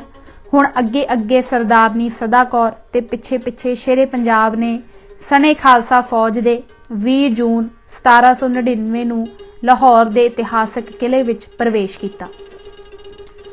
ਇਸ ਸਮੇਂ ਲਾਹੌਰ ਦੇ ਵਸਨੀਕਾਂ ਨੂੰ ਇੱਕ ਨਵੀਂ ਗੱਲ ਦੇਖਣ ਵਿੱਚ ਆਈ, ਜਿਸ ਤੋਂ ਇਹ ਲੋਕ ਪਹਿਲਾਂ ਅਜਾਣੂ ਸਨ, ਅਰਥਾਤ ਲਾਹੌਰ ਪਰ ਕਬਜ਼ਾ ਕਰਨ ਸਮੇਂ ਸਰਦਾਰਨੀ ਸਦਾ ਕੌਰ ਦੀ ਵਿਚਾਰ ਅਨੁਸਾਰ ਸਰਦਾਰਨੀ ਜੀ ਤੇ ਸ਼ੇਰੇ ਪੰਜਾਬ ਨੇ ਆਪੋ ਆਪਣੀਆਂ ਫੌਜਾਂ ਨੂੰ ਹੁਕਮ ਦਿੱਤਾ ਸੀ ਕਿ ਸ਼ਹਿਰ ਵਾਸੀਆਂ ਦੇ ਧਨ ਪਦਾਰਥ ਦੀ ਕਿਸੇ ਤਰ੍ਹਾਂ ਦੀ ਕੋਈ ਮਾਰ ਨਾ ਕੀਤੀ ਜਾਏ। ਅਸੀਂ ਹਰ ਇੱਕ ਫੌਜੀ ਜਵਾਨ ਨੂੰ ਆਪਣੇ ਪਾਸੋਂ ਬਖਸ਼ਿਸ਼ ਦੇਵਾਂਗੇ। ਸੋ ਇਸ ਹੁਕਮ ਅਨੁਸਾਰ ਕਿਸੇ ਦਾ ਇੱਕ ਪੈਸੇ ਦਾ ਨੁਕਸਾਨ ਨਹੀਂ ਸੀ ਹੋਇਆ। ਇਸ ਤੋਂ ਪਹਿਲਾਂ ਇਹ ਆਮ ਤਰੀਕਾ ਸੀ ਕਿ ਜਦ ਕਦੇ ਇਸ ਤਰ੍ਹਾਂ ਦੇ ਪਰਿਵਰਤਨ ਦਾ ਸਮਾਂ ਆਉਂਦਾ ਤਾਂ ਫਤਿਹਮੰਦ ਫੌਜਾਂ ਵਸਨੀਕਾਂ ਨੂੰ ਲੁੱਟ-ਪੁੱਟ ਕੇ ਤਬਾਹ ਕਰ ਦਿੰਦੀਆਂ, ਮਕਾਨਾਂ ਨੂੰ ਅੱਗਾਂ ਲਾ ਕੇ ਸਾੜ ਦਿੱਤਾ ਜਾਂਦਾ ਅਤੇ ਨੂੰਹਾਂ ਧੀਆਂ ਦੀ ਬੇਪੱਤੀਆਂ ਹੁੰਦੀਆਂ ਸਨ। ਇਹੀ ਕਾਰਨ ਸੀ ਕਿ ਲਾਹੌਰ ਦੇ ਵਸਨੀਕ ਇਸ ਸਮੇਂ ਇੰਨੇ ਖੁਸ਼ ਸਨ। ਹਿੰਦੂ ਮੁਸਲਮਾਨਾਂ ਨੇ ਆਪੋ ਵਿੱਚ ਮਿਲ ਕੇ ਕਈ ਰਾਤਾਂ ਤੱਕ ਸਾਰੇ ਸ਼ਹਿਰ ਵਿੱਚ ਭਾਰੀ ਦੀਪਮਾਲਾ ਕੀਤੀ। ਇਸ ਤਰ੍ਹਾਂ ਇਹਨਾਂ ਹਰ ਮਤ ਤੇ ਹਰ ਜਾਤੀ ਦੇ ਲੋਕਾਂ ਨੇ ਖਾਲਸਾ ਫੌਜ ਤੋਂ ਇਸ ਦੇ ਆਗੂਆਂ ਨੂੰ ਸਾਰੇ ਸ਼ਹਿਰ ਵੱਲੋਂ ਜੀ ਆਇਆਂ ਨੂੰ ਕਿਹਾ। ਸ਼ੇਰੇ ਪੰਜਾਬ ਨੇ ਇਸ ਸਮੇਂ ਜਿੰਨਾ ਧਨ ਵਿਜয়ੀ ਫੌਜਾਂ ਨੂੰ ਇਨਾਮ ਵਜੋਂ ਦਿੱਤਾ ਸੀ, ਉਸ ਨਾਲੋਂ 10 ਗੁਣਾ ਵੱਧ ਦੱਬਿਆ ਹੋਇਆ ਖਜ਼ਾਨਾ ਸਣ 8 ਤੋਪਾਂ ਦੇ ਅਗਲੇ ਦਿਨ ਕਿਲਾ ਲਾਹੌਰ ਵਿੱਚੋਂ ਆਪ ਨੂੰ ਮਿਲ ਗਿਆ। ਸ਼ੇਰੇ ਪੰਜਾਬ ਨੂੰ ਮਹਾਰਾਜਾ ਦਾ ਪਦ ਮਿਲਣਾ। ਜਦ ਲਾਹੌਰ ਸ਼ਹਿਰ ਦੀ ਰਾਖੀ ਆਦਿ ਦਾ ਸਾਰਾ ਪ੍ਰਬੰਧ ਠੀਕ ਹੋ ਗਿਆ ਤਾਂ ਕੁਝ ਦਿਨਾਂ ਬਾਅਦ ਸਰਦਾਰਨੀ ਸਦਾ ਕੌਰ ਜੀ ਦੀ ਵਿਚਾਰ ਅਨੁਸਾਰ ਫੌਜ ਦੇ ਵੱਡੇ ਸਰਦਾਰਾਂ ਅਤੇ ਸ਼ਹਿਰ ਦੇ ਮੁਖੀਆਂ ਨੇ ਸਰਕਾਰ ਦੀ ਹਜ਼ੂਰੀ ਵਿੱਚ ਹਾਜ਼ਰ ਹੋ ਕੇ ਬਿਨੈ ਕੀਤੀ ਕਿ ਰਾਜਧਾਨੀ ਲਾਹੌਰ ਵਿੱਚ ਇੱਕ ਵੱਡਾ ਦਰਬਾਰ ਕੀਤਾ ਜਾਏ, ਜਿਸ ਵਿੱਚ ਪੰਜਾਬ ਦੀ ਪ੍ਰਜਾ ਵੱਲੋਂ ਸ਼੍ਰੀ ਹਜ਼ੂਰ ਜੀ ਨੂੰ ਮਹਾਰਾਜਾ ਦਾ ਪਦ ਦਿੱਤਾ ਜਾਏ। ਆਪ ਕਿਰਪਾ ਕਰਕੇ ਸਾਡੀ ਇਸ ਬੇਨਤੀ ਨੂੰ ਪ੍ਰਵਾਨਗੀ ਦਾ ਮਾਣ ਬਖਸ਼ੋ। ਇਹ ਸੁਣ ਕੇ ਪਹਿਲਾਂ ਤਾਂ ਸਰਕਾਰ ਨੇ ਇਸ ਗੱਲ ਤੋਂ ਇਨਕਾਰ ਕਰ ਦਿੱਤਾ ਤੇ ਆਖਿਆ ਕਿ ਇਸ ਤਰ੍ਹਾਂ ਦੇ ਦਿਖਲਾਵਿਆਂ ਦੀ ਕੀ ਲੋੜ ਹੈ, ਪਰ ਜਦ ਸਾਰੇ ਆਗੂਆਂ ਤੇ ਖਾਸ ਕਰ ਸਰਦਾਰਨੀ ਸਦਾ ਕੌਰ ਨੇ ਬਹੁਤ ਜ਼ੋਰ ਦਿੱਤਾ ਤਾਂ ਆਪ ਨੇ ਪ੍ਰਵਾਨ ਕਰ ਲਿਆ। ਸ਼੍ਰੀ ਅੰਮ੍ਰਿਤਸਰ ਤੇ ਸਰਦਾਰਨੀ ਸਦਾ ਕੌਰ।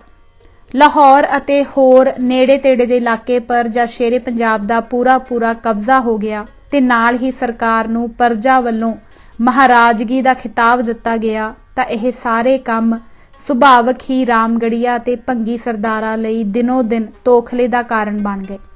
ਇਸ ਵਿੱਚ ਸ਼ੱਕ ਵੀ ਕੀ ਹੋ ਸਕਦਾ ਸੀ ਕਿ ਜਿਸ ਦੇ ਗੁਆਂਢ ਵਿੱਚ ਇੱਕ ਐਸੀ ਜ਼ਬਰਦਸਤ ਤਾਕਤ ਦਿਨੋਂ ਦਿਨ ਵੱਧ ਫੁੱਲ ਰਹੀ ਹੋਵੇ ਤੇ ਉਸ ਨੂੰ ਗੁਆਂਢੀ ਜੇ ਨਿਸ਼ਚਿੰਤ ਹੋ ਕੇ ਤੇ ਹੱਥ ਪਰ ਹੱਥ ਧਰ ਕੇ ਬੈਠੇ ਰਹਿੰਦੇ ਤਾਂ ਉਹਨਾਂ ਨੂੰ ਸੰਸਾਰ ਪਰ ਕੋਈ ਵੀ ਸਿਆਣਾ ਤੇ ਦੂਰਦ੍ਰਿਸ਼ਟਾ ਨਹੀਂ ਕਹੇਗਾ।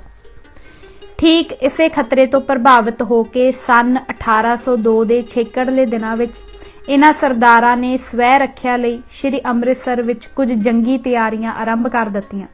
ਇਹਨਾਂ ਤਿਆਰੀਆਂ ਦੀਆਂ ਖਬਰਾਂ ਜਦ ਮਹਾਰਾਜਾ ਸਾਹਿਬ ਨੂੰ ਪਹੁੰਚੀਆਂ ਤੇ ਨਾਲ ਇਹ ਵੀ ਪਤਾ ਲੱਗਾ ਕਿ ਇਸ ਗੋਂਦ ਵਿੱਚ ਸਭ ਤੋਂ ਵੱਧ ਰਾਣੀ ਸੁਖਾ ਜੀ ਹਿੱਸਾ ਲੈ ਰਹੀ ਹੈ ਤਾਂ ਮਹਾਰਾਜਾ ਸਾਹਿਬ ਨੇ ਤੁਰੰਤ ਇਹਨਾਂ ਖਬਰਾਂ ਦੀ ਜਾਂਚ ਪੜਤਾਲ ਕਰਵਾਈ ਤਾਂ ਇਹ ਗੱਲ ठीक निकली। महाराजा साहिब ने उसे दिन ही एक तेज रफ्तार हलकारा भेज के महाराणी सदा कौर नूं बटाले तो अते सरदार फतेह सिंह आलूवालीए नूं कपूरथले तो सने आपो अपनियां फौजां दे अपने पास बुलवा लिया। इन्हां दे पहुंच जाने पर थोड़े दिनां दे अंदर अंदर ही सब जरूरी तैयारियां हो जाण दे उपरंत 25 दसंबर 1802 नूं खालसा फौजां ने सरदारनी सदा कौर, सरदार फतेह सिंह आलूवालिया ते शेरे पंजाब दी सौंपणी विच श्री ਅੰਮ੍ਰਿਤਸਰ जी वल चाले पा दिते।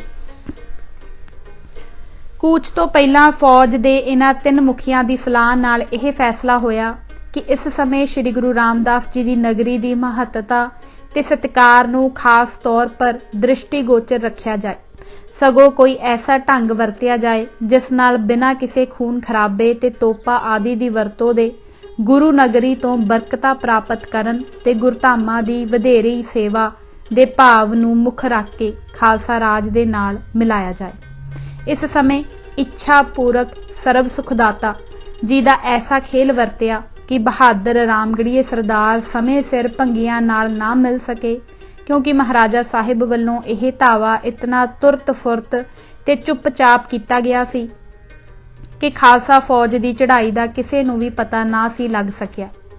दूजा सरदारनी सदा कौर दी विचार अनुसार फौज नूं शहर दे चौगिरदे परकरमा दे तरीके नाल फैला दिता गया, पर नाल ही यह जरूरी हुक्म सुनाया गया कि केवल जयकारे बकारे ते धौंसियां नौबतां ते शोर शराबे तो ही काम लै लिया जाए।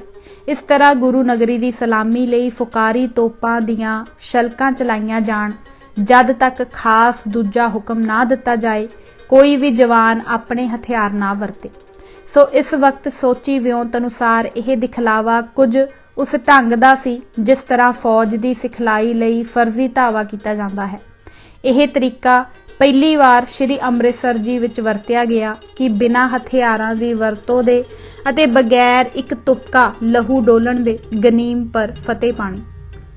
अजे खालसा फौज इस पावन शहर की परिक्रमा कर रही सी ते तोपा सलामी उतार रही सन कि इन्ने नूं शहर दे बहुत सारे पतवंते मुखीए सने बाबा फूला सिंह जी अकाली दे दोहां धिरां दे सरदारां नूं आ मिले ते घर विच ही पूरी इज्जत नाल समझौता करवा दिता, जिस दियां 2 वड्डियां शर्तां यह सन।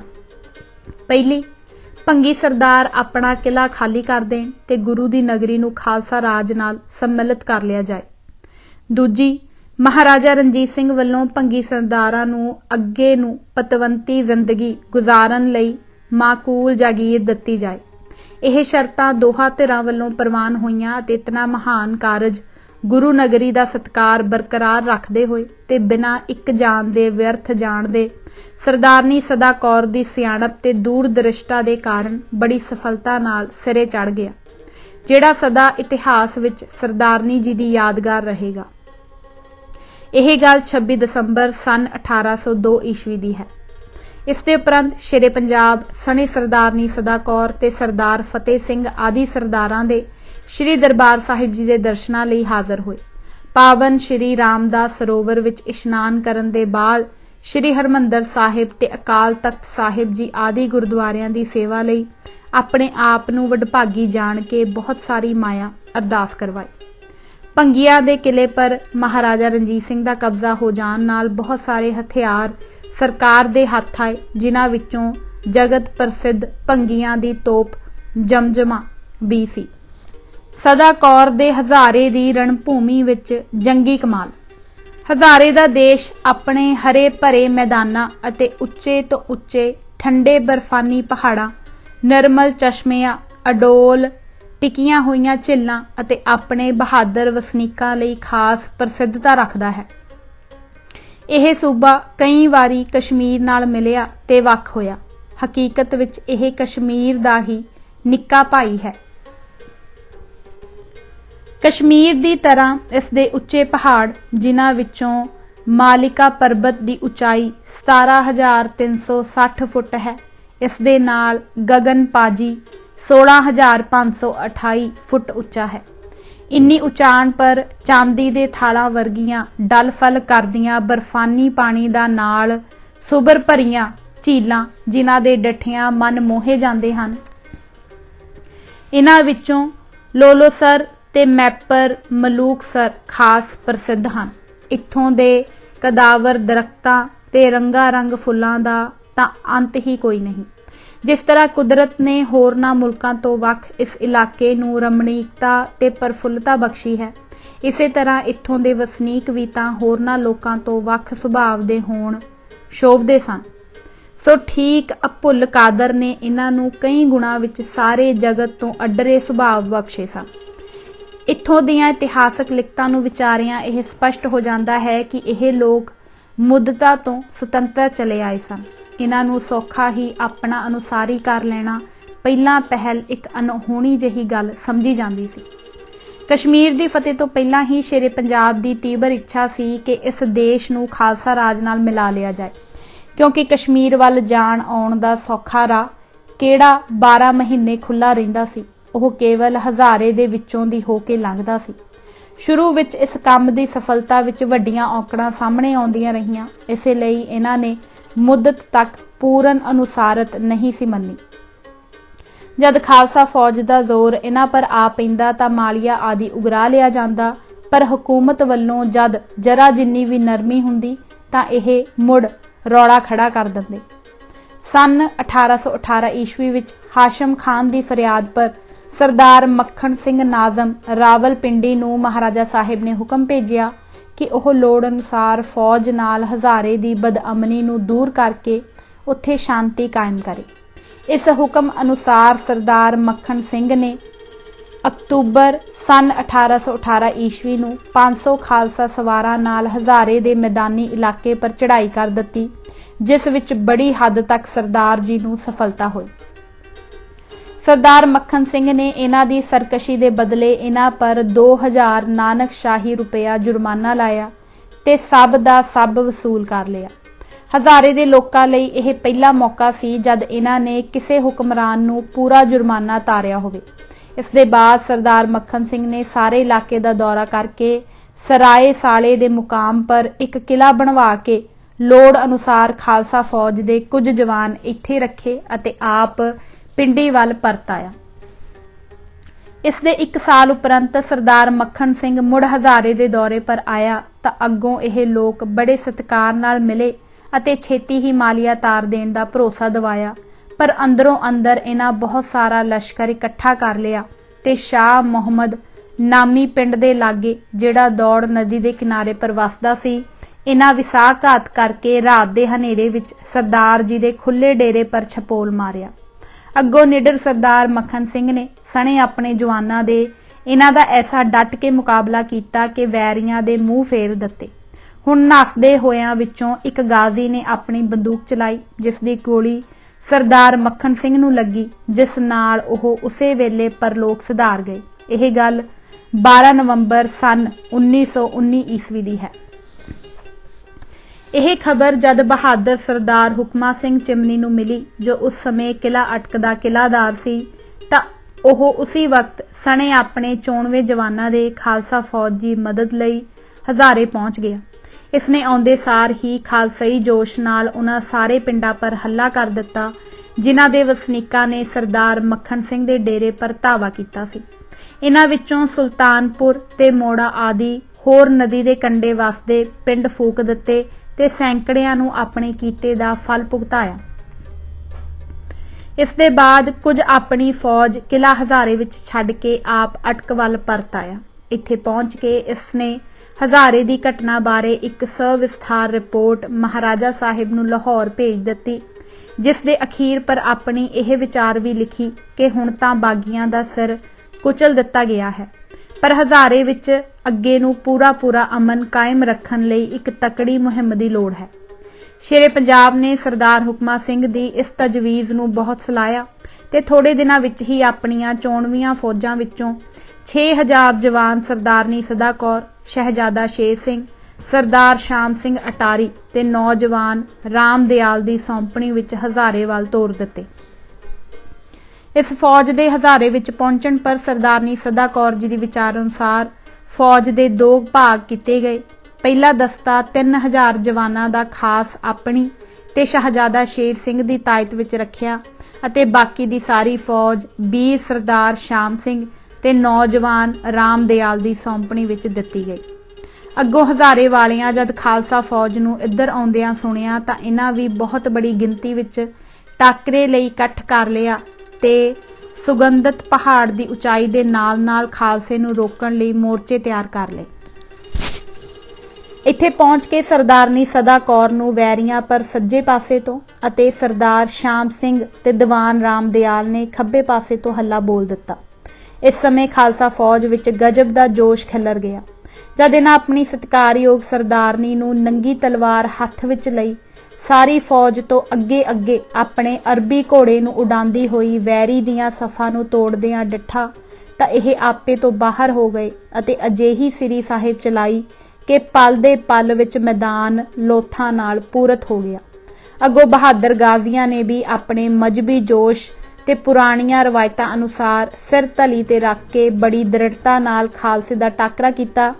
ਪਰ ਦੁਪਹਿਰ ਢਲਦਿਆਂ ਹੀ ਅੱਜ ਸਰਦਾਰਨੀ ਸਦਾ ਕੌਰ ਨੇ ਆਪਣੇ ਜੰਗੀ ਕਮਾਲ ਦਾ ਐਸਾ ਹੁਨਰ ਵਰਤਿਆ ਜਿਸ ਨੂੰ ਦੇਖਣ ਵਾਲੇ ਮਿੱਤਰ ਅਤੇ ਸ਼ਤਰੂ ਸਭ ਸਿਕਸਾਰ ਹੈਰਾਨ ਰਹਿ ਗਏ।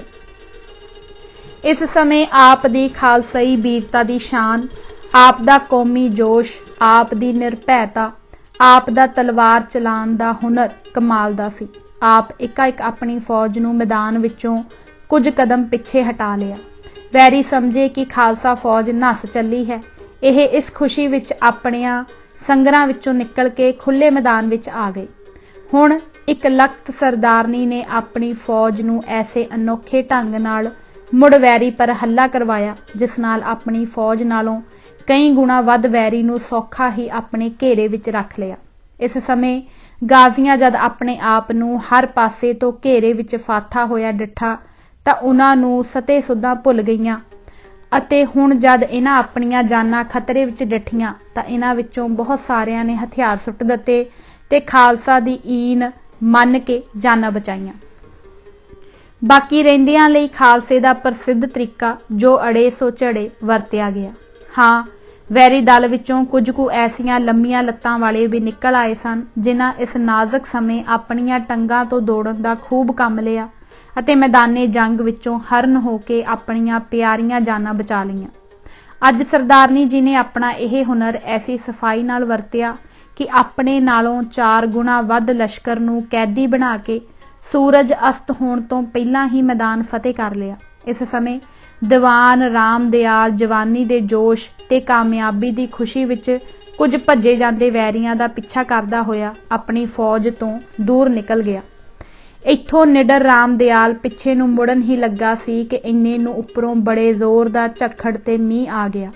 ਹੁਣ ਇਹ ਦਸਤਾ ਜਦ ਇੱਕ ਖੱਡ ਵਿੱਚੋਂ ਨਿਕਲ ਕੇ ਉੱਪਰ ਆ ਰਿਹਾ ਸੀ ਤਾਂ ਕੁਝ ਲੁਕੇ ਹੋਏ ਵੈਰੀਆਂ ਨੇ ਇਹਨਾਂ ਪਰ ਗੋਲੀਆਂ ਚਲਾਈਆਂ ਜਿਸ ਨਾਲ ਜਥੇ ਦੇ ਕਈ ਜਵਾਨ ਮਾਰੇ ਗਏ ਜਿਨ੍ਹਾਂ ਵਿੱਚ ਬਹਾਦਰ ਰਾਮ ਦਿਆਲ ਵੀ ਸੀ।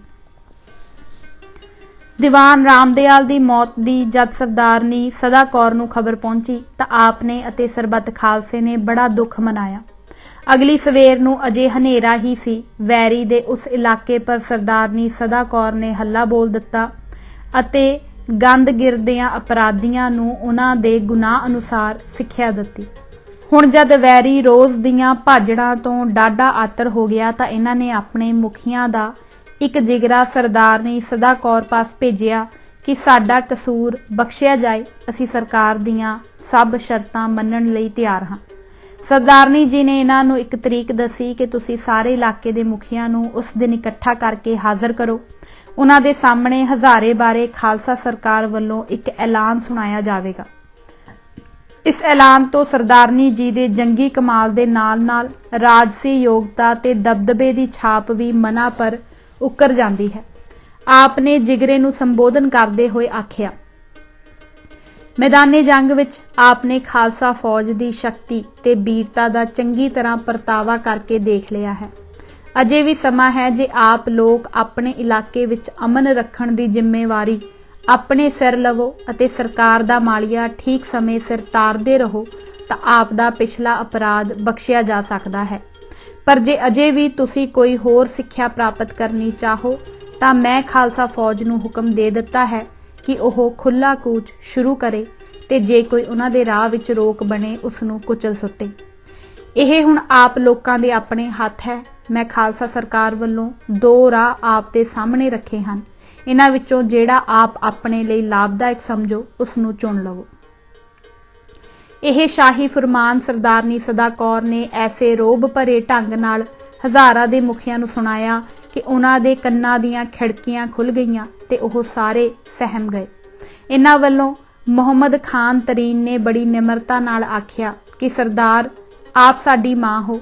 ਜੇ ਪੁੱਤਰ ਅਣਜਾਣਪੁਣੇ ਦੇ ਕਾਰਨ ਕੋਈ ਭੁੱਲ ਕਰ ਬੈਠੇ ਤਾਂ ਮਾਂ ਆਪਣੇ ਭੁੱਲੜ ਬੱਚੇ ਨੂੰ ਬਖਸ਼ ਦਿੰਦੀ ਹੈ। ਸੋ ਆਪ ਵੀ ਹੁਣ ਸਾਡੀ ਭੁੱਲ ਬਖਸ਼ ਦੇਵੋ। ਅਸੀਂ ਸਾਰੇ ਮਿਲ ਕੇ ਹਜ਼ਾਰੇ ਵਿੱਚ ਸ਼ਾਂਤੀ ਰੱਖਣ ਦੀ ਜ਼ਿੰਮੇਵਾਰੀ ਆਪਣੇ ਮੋਢਿਆਂ ਪਰ ਲੈਂਦੇ ਹਾਂ ਤੇ ਪਿਛਲੇ ਕੀਤੇ ਪਰ ਪਛਤਾਤਾਪ ਕਰਦੇ ਹਾਂ।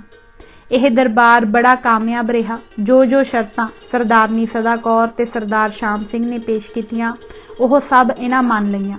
ਹੁਣ ਪਿਛਲਾ ਬਕਾਇਆ ਤੇ ਤਾਵਾਨ ਜੰਗ ਦੀ ਰਕਮ ਤਾਰ ਕੇ ਇਹਨਾਂ ਆਪਣੀ ਖਲਾਸੀ ਕਰਵਾਈ। ਇਸ ਦੇ ਬਾਅਦ ਸਰਦਾਰਨੀ ਸਦਾ ਕੌਰ ਨੇ ਹਜ਼ਾਰੇ ਦਾ ਦੌਰਾ ਕੀਤਾ ਤੇ ਜਿੱਥੇ ਫੌਜੀ ਦ੍ਰਿਸ਼ਟੀਕੋਣ ਨਾਲ ਯੋਗ ਸਮਝਿਆ ਉੱਥੇ ਹੀ ਕਿਲੇ ਥਾਣੇ ਤੇ ਚੌਂਕੀਆਂ ਉਸਾਰਨ ਦਾ ਹੁਕਮ ਦਿੱਤਾ। ਇਹਨਾਂ ਵਿੱਚੋਂ ਤਰਬੇਲਾ, ਰਾਜੀ, ਦਰਬੰਦ ਅਤੇ ਇਲਾਕਾ ਗੰਦਗਿਰਦ ਦੇ ਕਿਲੇ ਅਜੇ ਤੀਕ ਪ੍ਰਸਿੱਧ ਹਨ। ਇਸ ਦੇ ਉਪਰੰਤ ਹਜ਼ਾਰੇ ਦਾ ਪ੍ਰਬੰਧ ਸਮੇਂ ਅਨੁਸਾਰ ਪੂਰਾ ਕਰਕੇ ਸਰਦਾਰਨੀ ਸਦਾ ਕੌਰ ਜੀ ਆਪਣੀ ਫਤਿਹਮੰਦ ਫੌਜ ਨਾਲ ਲਾਹੌਰ ਪਰਤ ਆਈ। ਸਦਾ ਕੌਰ ਤੇ ਮਹਾਰਾਜੇ ਦੀ ਸ਼ਕਰਰੰਜੀ। ਸੰਸਾਰ ਦੀ ਗਤੀ ਬੜੀ ਵਿਚਿੱਤਰ ਹੈ। ਕਈ ਵਾਰੀ ਐਸੀਆਂ ਅਣਹੋਣੀਆਂ ਹੋ ਵਾਪਰੀਆਂ ਹਨ ਜਿਨ੍ਹਾਂ ਦਾ ਕਦੇ ਫੁਰਨਾ ਤੱਕ ਵੀ ਮਨਾਂ ਵਿੱਚ ਨਹੀਂ ਫੁਰਿਆ ਹੁੰਦਾ। ਇਸੇ ਤਰ੍ਹਾਂ ਦੀਆਂ ਹੈਰਾਨ ਕਰ ਦੇਣ ਵਾਲੀਆਂ ਘਟਨਾਵਾਂ ਵਿੱਚੋਂ ਮਹਾਰਾਜਾ ਰਣਜੀਤ ਸਿੰਘ ਤੇ ਸਰਦਾਰਨੀ ਸਦਾ ਕੌਰ ਦੀ ਸ਼ਕਰਰੰਜੀ ਵਾਲੀ ਘਟਨਾ ਵੀ ਕੁਝ ਘੱਟ ਚਕਿੱਤਰ ਕਰ ਦੇਣ ਵਾਲੀ ਨਹੀਂ। ਸੰਨ 1822 ਦੀਆਂ ਗਰਮੀਆਂ ਵਿੱਚ ਰਾਣੀ ਦਇਆ ਕੌਰ ਅੰਬਾਲੇ ਵਾਲੀ ਸਖਤ ਬਿਮਾਰ ਪੈ ਗਈ। ਇਸ ਦੀ ਲੰਮੀ ਬਿਮਾਰੀ ਦੇ ਸਮੇਂ ਕਈ ਵਾਰੀ ਇਸ ਦੇ ਚਲਾਣੇ ਦੀ ਖਬਰ ਆਮ ਖਿੰਡ ਜਾਂਦੀ ਰਹੀ ਕਿਉਂਕਿ ਇਹ ਸਰਦਾਰਨੀ ਸੰਤਾਨਹੀਨ ਸੀ। ਇਸ ਲਈ ਇਸ ਦੀ ਮੌਤ ਦੀ ਖਬਰ ਦੇ ਨਾਲ ਹੀ ਕਈ ਵਾਰੀ ਇਹ ਅਵਾੜਾ ਵੀ ਉੱਡਿਆ ਕਰਦਾ ਕਿ ਇਸ ਸਰਦਾਰਨੀ ਦਾ ਸਾਰਾ ਇਲਾਕਾ ਸਣੇ ਕਿਲਾ ਅੰਬਾਲਾ ਦੇ ਅੰਗਰੇਜ਼ੀ ਗਵਰਨਮੈਂਟ ਨੇ ਆਪਣੇ ਹੱਕ ਵਿੱਚ ਲਾਵਾਰਸੀ ਦੀ ਪਾਲਸੀ ਅਨੁਸਾਰ ਜ਼ਬਤ ਕਰ ਲਿਆ ਹੈ। ਛੇਕੜ ਦਇਆ ਕੌਰ ਦੀ ਮ੍ਰਿਤੂ ਅਤੇ ਅੰਬਾਲੇ ਦੀ ਜ਼ਬਤੀ ਦੀ ਖਬਰ ਸੱਚੀ ਸਾਬਤ ਹੋਈ। ਇਸ ਸਮੇਂ ਗਵਰਨਮੈਂਟ ਅੰਗਰੇਜ਼ੀ ਦੀ ਇਹ ਜਾਇਦਾਦ ਜ਼ਬਤੂ ਚਾਲ ਬੜੀ ਤੇਜ਼ੀ ਨਾਲ ਚੱਲ ਰਹੀ ਸੀ। ਇੱਕ ਰਿਆਸਤ ਪਿੱਛੋਂ ਦੂਜੀ ਤੇ ਦੂਜੀ ਪਿੱਛੋਂ ਤੀਜੀ ਲਗਾਤਾਰ ਜ਼ਬਤ ਹੁੰਦੀ ਜਾ ਰਹੀ ਸੀ, ਜਿਸ ਦੇ ਕਾਰਨ ਜਾਇਦਾਦਾਂ ਅਤੇ ਆਸਤਾਂ ਦੇ ਮਾਲਕ ਬੜੇ ਭੈ-ਭੀਤ ਹੋ ਰਹੇ ਸਨ। The Sis Satluj chiefs thus lived in a perpetual fear that one portion of their possessions, in the event of their dying child's, would pass to distant kinsmen with whom they were at constant feud, while the most ancient and dearest loved portion would become an escheat of the British government, which threatened in course of time to absorb them all. Now was this fear all unreasonable. The number of lapses that had fallen to the government from the time of its first connection with country north of Delhi was very great, and chiefship after chiefship had been absorbed in the British territories. ਇਹ ਘਬਰਾਹਟ ਇਲਾਕੇ ਦੇ ਰਈਸਾਂ ਵਿੱਚ ਇੱਥੋਂ ਤੱਕ ਵੱਧ ਗਈ ਸੀ ਕਿ ਜਦ ਇਹ ਆਪਸ ਵਿੱਚ ਮਿਲਦੇ ਤਾਂ ਬ੍ਰਿਟਿਸ਼ ਗਵਰਨਮੈਂਟ ਦੇ ਇਸ ਰਵੱਈਏ ਨੂੰ ਬੜੇ ਘ੍ਰਿਣਿਤ ਸ਼ਬਦਾਂ ਵਿੱਚ ਜ਼ਿਕਰ ਕਰਦੇ ਅਤੇ ਆਖਦੇ ਕਿ ਸਾਨੂੰ ਅੰਗਰੇਜ਼ਾਂ ਦੀ ਰੱਖਿਆ ਵਿੱਚ ਆਉਣ ਵਾਲਾ ਸੌਦਾ ਕਿੰਨਾ ਮਹਿੰਗਾ ਪਿਆ ਹੈ। ਲੈਪਾਲਕ ਦੇ ਹੱਕ ਤੋਂ ਸਾਨੂੰ ਵਾਂਝਿਆ ਰੱਖਣ ਦਾ ਸਪਸ਼ਟ ਭਾਵ ਇਹ ਹੈ ਕਿ ਉਹ ਸਾਡੇ ਵੱਡੇ ਵਡੇਰਿਆਂ ਦੀਆਂ ਤਲਵਾਰਾਂ ਮਾਰ ਕੇ ਪੈਦਾ ਕੀਤੀਆਂ ਹੋਈਆਂ ਜਾਇਦਾਦਾਂ ਬਿਨਾਂ ਸਾਡੀ ਮਰਜ਼ੀ ਦੇ ਲੈਣਾ ਚਾਹੁੰਦੀ ਹੈ ਕਿ ਗਵਰਨਮੈਂਟ ਦਾ ਸਾਡੇ ਨਾਲ ਇਹ ਵਤੀਰਾ ਉਸ ਬਚਨ ਦੇ ਅਨੁਕੂਲ ਹੈ ਜਿਹੜਾ ਸੰਨ 1809 ਵਿੱਚ ਅਹਿਦਨਾਮੇ ਦੇ ਲਿਖਣ ਸਮੇਂ ਸਾਡੇ ਨਾਲ ਕੀਤਾ ਗਿਆ ਸੀ। ਉਸ ਸਮੇਂ ਦੇ ਲੋਕਾਂ ਦੇ ਖਿਆਲਾਤਾਂ ਨੂੰ ਇੱਕ ਜ਼ਿੰਮੇਵਾਰ ਲੇਖਕ ਇਸ ਤਰ੍ਹਾਂ ਲਿਖਦਾ ਹੈ। It was in succession to chiefships alone that the right of adoption was denied, and the Rajas asked themselves whether the English protection had not been bought at too dear a cost, and whether the policy which had given to the British government the first portion of the territories won by the Khalsa in the days of its first triumphs had been as disinterested as the government had always declared. ਅੰਬਾਲੇ ਦੀ ਜ਼ਬਤੀ ਦੀਆਂ ਅਫਵਾਹਾਂ ਨੂੰ ਸੁਣ ਕੇ ਸ਼ੇਰੇ ਪੰਜਾਬ ਵਰਗਾ ਦੂਰਦ੍ਰਿਸ਼ਟਾ ਹੁਕਮਰਾਨ ਕਦ ਨਿਸ਼ਚਿੰਤ ਬੈਠ ਸਕਦਾ ਸੀ। ਇਸ ਦੇ ਮਨ ਵਿੱਚ ਇੱਕ ਸੋਚ ਫੁਰੀ ਕਿ ਇਸੇ ਤਰ੍ਹਾਂ ਜ਼ਬਤੀਆਂ ਕਰਦਿਆਂ ਅੰਗਰੇਜ਼ੀ ਹਕੂਮਤ ਦਾ ਖਾਲਸਾ ਰਾਜ ਦੇ ਹੱਦ ਬੰਨੇ ਦੇ ਨੇੜੇ ਫੌਜੀ ਛਾਵਣੀਆਂ ਪਾਉਂਦੇ ਆਵਣ ਦਾ ਰਵੱਈਆ ਦੋਹਾਂ ਧਿਰਾਂ ਲਈ ਲਾਭਦਾਇਕ ਨਹੀਂ ਹੋ ਸਕਦਾ। ਇਸ ਦਾ ਕੁਝ ਉਪਾਅ ਹੋਣਾ ਚਾਹੀਦਾ ਹੈ। ਚੂੰਕਿ ਦਰਿਆ ਸਤਲੁਜ ਦੇ ਪਾਰਲੇ ਕੰਢੇ ਦੇ ਨਾਲ ਸਰਦਾਰਨੀ ਸਦਾ ਕੌਰ ਜੀ ਦੀ ਬਹੁਤ ਸਾਰੀ ਜਾਇਦਾਦ ਸੀ, ਜਿਸ ਵਿੱਚ ਕਿਲ੍ਹਾ ਵਡਨੀ, ਹਿੰਮਤਪੁਰ ਨਾਲ ਲਾਗਵੇਂ 15 ਹੋਰ ਪਿੰਡ ਸਨ ਅਤੇ ਸੰਤਾਨ ਦੀ ਦ੍ਰਿਸ਼ਟੀਕੋਣ ਤੋਂ ਸਰਦਾਰਨੀ ਸਦਾ ਕੌਰ ਵੀ ਦਇਆ ਕੌਰ ਦੀ ਤਰ੍ਹਾਂ ਹੀ ਸੀ। ਇਸ ਮਿਸਾਲ ਤੋਂ ਪ੍ਰਭਾਵਿਤ ਹੋ ਕੇ ਸ਼ੇਰੇ ਪੰਜਾਬ ਨੇ ਸਰਦਾਰਨੀ ਸਦਾ ਕੌਰ ਨੂੰ ਆਖਿਆ ਕਿ ਆਪ ਨੇ ਸਰਦਾਰਨੀ ਦਇਆ ਕੌਰ ਦੀ ਜਾਇਦਾਦ ਦਾ ਅੰਗਰੇਜ਼ੀ ਇਲਾਕੇ ਵਿੱਚ ਹੋਣ ਦਾ ਭਿਆਨਕ ਨਤੀਜਾ ਤਾਂ ਦੇਖ ਹੀ ਲਿਆ ਹੈ। ਇਸ ਲਈ ਸਾਡੀ ਇੱਛਾ ਹੈ ਕਿ ਆਪ ਦੇ ਵਡਨੀ ਦੇ ਕਿਲੇ ਅਤੇ ਇਲਾਕੇ ਪਰ ਖਾਲਸਾ ਫੌਜ ਦਾ ਕਬਜ਼ਾ ਹੋ ਜਾਣਾ ਚਾਹੀਦਾ ਹੈ। ਸਰਦਾਰਨੀ ਸਦਾ ਕੌਰ ਜਾਣਦੀ ਸੀ ਕਿ ਵਡਨੀ ਅੰਗਰੇਜ਼ਾਂ ਦੇ ਸੁਰੱਖਿਅਤ ਇਲਾਕੇ ਵਿੱਚ ਹੈ। ਇਸ ਨੇ ਇਸ ਦੂਰਦ੍ਰਿਸ਼ਟੀ ਨੂੰ ਮੁੱਖ ਰੱਖ ਕੇ ਸ਼ੇਰੇ ਪੰਜਾਬ ਨੂੰ ਆਖਿਆ ਕਿ ਇਸ ਇਲਾਕੇ ਵਿੱਚ ਖਾਲਸਾ ਫੌਜ ਭੇਜਣ ਤੋਂ ਪਹਿਲਾਂ ਇਸ ਗੱਲ ਲਈ ਕੁਝ ਮੌਲਤ ਦੇਵੇ ਤਾਂ ਕਿ ਇਸ ਨੂੰ ਵਧੇਰਾ ਸੋਚ ਲਿਆ ਜਾਵੇ। ਐਸਾ ਨਾ ਹੋਵੇ ਕਿ ਮੇਰੇ ਇਸ ਇਲਾਕੇ ਦੇ ਕਾਰਨ ਆਪ ਦੇ ਅਤੇ ਅੰਗਰੇਜ਼ੀ ਹਕੂਮਤ ਵਿਚਕਾਰ ਕੋਈ ਅਜਿਹੀ ਗਲਤਫਹਿਮੀ ਪੈਦਾ ਹੋ ਜਾਏ ਜਿਸ ਦੇ ਕਾਰਨ ਆਪਸ ਦੇ ਪਿਆਰ ਨੂੰ ਕੋਈ ਸੱਟ ਵੱਜੇ। ਚੂੰਕਿ ਸ਼ੇਰੇ ਪੰਜਾਬ ਇਸ ਸਮੇਂ ਵੱਡੀ ਤੇਜ਼ੀ ਵਿੱਚ ਸਨ ਤੇ ਕਿਸੇ ਤਰ੍ਹਾਂ ਵੀ ਇਸ ਕਾਰਜ ਵਿੱਚ ਦੇਰੀ ਦੇ ਹੱਕ ਵਿੱਚ ਨਹੀਂ ਸਨ, ਇਸ ਲਈ ਆਪ ਨੇ ਬਿਨਾਂ ਸਦਾ ਕੌਰ ਤੋਂ ਅੰਤਮ ਜਵਾਬ ਮਿਲਣ ਦੀ ਉਡੀਕ ਦੇ ਝੱਟ ਆਪਣੀ ਕੁਝ ਫੌਜ ਸਤਲੁਜ ਤੋਂ ਪਾਰ ਵਡਨੀ ਭੇਜ ਦਿੱਤੀ ਤੇ ਜਾਂਦਿਆਂ ਹੀ ਉਹਨਾਂ ਕਿਲਿਆਂ ਵਿੱਚ ਆਪਣੇ ਡੇਰੇ ਜਮਾ ਲਏ। ਪਰ ਜਿਸ ਗੱਲ ਦਾ ਸਰਦਾਰਨੀ ਸਦਾ ਕੌਰ ਨੂੰ ਡਰ ਸੀ, ਠੀਕ ਉਹ ਕੁਝ ਹੋ ਕੇ ਰਿਹਾ। ਅਰਥਾਤ ਜਦ ਲੁਧਿਆਣੇ ਦੇ ਪੋਲੀਟੀਕਲ ਏਜੰਟ ਕੈਪਟਨ ਮਰੇ ਨੇ ਮਹਾਰਾਜੇ ਦਾ ਵਡਨੀ ਪਰ ਕਬਜ਼ਾ ਕਰ ਲੈਣ ਦੀ ਖਬਰ ਸੁਣੀ ਤਾਂ ਉਸਨੇ ਸਰ ਡੇਵਿਡ ਅਕਟਰ ਲੋਨੀ ਦੇ ਹੁਕਮ ਅਨੁਸਾਰ ਆਪਣੀ ਫੌਜ ਵਡਨੀ ਭੇਜ ਕੇ ਆਪਣੀ ਸੁਰੱਖਿਅਤਾ ਦਾ ਹੱਕ ਸਮਝ ਕੇ ਖਾਲਸਾ ਫੌਜ ਦੀ ਥਾਂ ਆਪਣੀ ਫੌਜ ਵਡਨੀ ਦਾਖਲ ਕਰ ਦਿੱਤੀ। ਇਸ ਤਰ੍ਹਾਂ ਮਹਾਰਾਜਾ ਸਾਹਿਬ ਦਾ ਮਨ ਸਦਾ ਕੌਰ ਤੋਂ ਆਪਣਤ ਦੇ ਗਿਲੇ ਦੇ ਤੌਰ ਪਰ ਕੁਝ ਭਾਰਾ ਹੋ ਗਿਆ ਕਿ ਜੇ ਕਦੇ ਸਦਾ ਕੌਰ ਇਸ ਕੰਮ ਵਿੱਚ ਢਿੱਲ ਮੱਠ ਨਾ ਕਰਦੀ ਤੇ ਆਪ ਜਾ ਕੇ ਵਡਨੀ ਵਿੱਚ ਫੌਜ ਰਖਵਾ ਆਉਂਦੀ ਤਾਂ ਇਹ ਬੇਰਸੀ ਜਿਹੜੀ ਹੁਣ ਹੋਈ ਹੈ ਕਦੇ ਨਾ ਹੁੰਦੀ। ਇਸ ਨਾਰਾਜ਼ਗੀ ਵਿੱਚ ਸ਼ੇਰੇ ਪੰਜਾਬ ਨੇ ਸਰਦਾਰਨੀ ਜੀ ਨੂੰ ਅਖਵਾ ਭੇਜਿਆ ਕਿ ਅੱਗੋਂ ਨੂੰ ਆਪ ਕਿਸੇ ਮੁਹਿੰਮ ਪਰ ਨਾ ਜਾਇਆ ਕਰੋ ਅਤੇ ਲਾਹੌਰ ਵਿੱਚ ਹੀ ਟਿਕੇ ਰਿਹਾ ਕਰੋ। ਕਿਉਂਕਿ ਸਰਦਾਰਨੀ ਜੀ ਦੀ ਆਯੂ 60 ਸਾਲਾਂ ਤੋਂ ਉੱਪਰ ਟੱਪ ਚੱਲੀ ਸੀ। ਦੂਜਾ ਲਗਭਗ ਸਾਰਾ ਜੀਵਨ ਜੁਦਾਂ ਜੰਗਾਂ ਤੇ ਰਾਜਸੀ ਧੰਦਿਆਂ ਵਿੱਚ ਬੀਤਣ ਦੇ ਕਾਰਨ ਆਪ ਦੀ ਸਰੀਰਕ ਸ਼ਕਤੀ ਇੰਨੀ ਮੱਧਮ ਹੋ ਚੁੱਕੀ ਸੀ ਕਿ ਹੁਣ ਆਪ ਨੂੰ ਅਸਲੋਂ ਲੋੜ ਵੀ ਇਸੇ ਹੀ ਗੱਲ ਦੀ ਸੀ। ਸੋ ਕੁਦਰਤ ਵੱਲੋਂ ਆਪਣੇ ਆਪ ਹੀ ਸਾਰਾ ਸਾਮਾਨ ਪੂਰਾ ਹੋ ਗਿਆ। ਬਸ ਇੰਨੀ ਗੱਲ ਸੀ ਜਿਸ ਬਾਰੇ ਕਈ ਪੱਖਪਾਤੀ ਲੇਖਕਾਂ ਨੇ ਅਨੇਕ ਤਰ੍ਹਾਂ ਦੀਆਂ ਮਨ ਘੜਤ ਕਹਾਣੀਆਂ ਘੜੀਆਂ ਹਨ। ਚਲਾਣਾ ਸੰਨ 1823 ਵਿੱਚ ਸਰਦਾਰਨੀ ਜੀ ਆਪਣੀ ਇੱਛਾ ਅਨੁਸਾਰ ਬਾਕੀ ਜੀਵਨ ਸ੍ਰੀ ਗੁਰੂ ਰਾਮਦਾਸ ਜੀ ਦੀ ਹਜ਼ੂਰੀ ਵਿੱਚ ਸ੍ਰੀ ਅੰਮ੍ਰਿਤਸਰ ਜੀ ਵਿਖੇ ਗੁਜ਼ਾਰਨ ਲਈ ਆਪਣੀ ਨਾਮੀ ਹਵੇਲੀ ਵਿੱਚ ਜਾ ਵਸੀ ਅਤੇ ਇੱਥੇ ਹੀ 70 ਸਾਲ ਦੀ ਉਮਰ ਭੋਗ ਕੇ ਦਸੰਬਰ ਸੰਨ 1882 ਵਿੱਚ ਗੁਰੂ ਚਰਨਾਂ ਵਿੱਚ ਜਾ ਬਰਾਜੀ।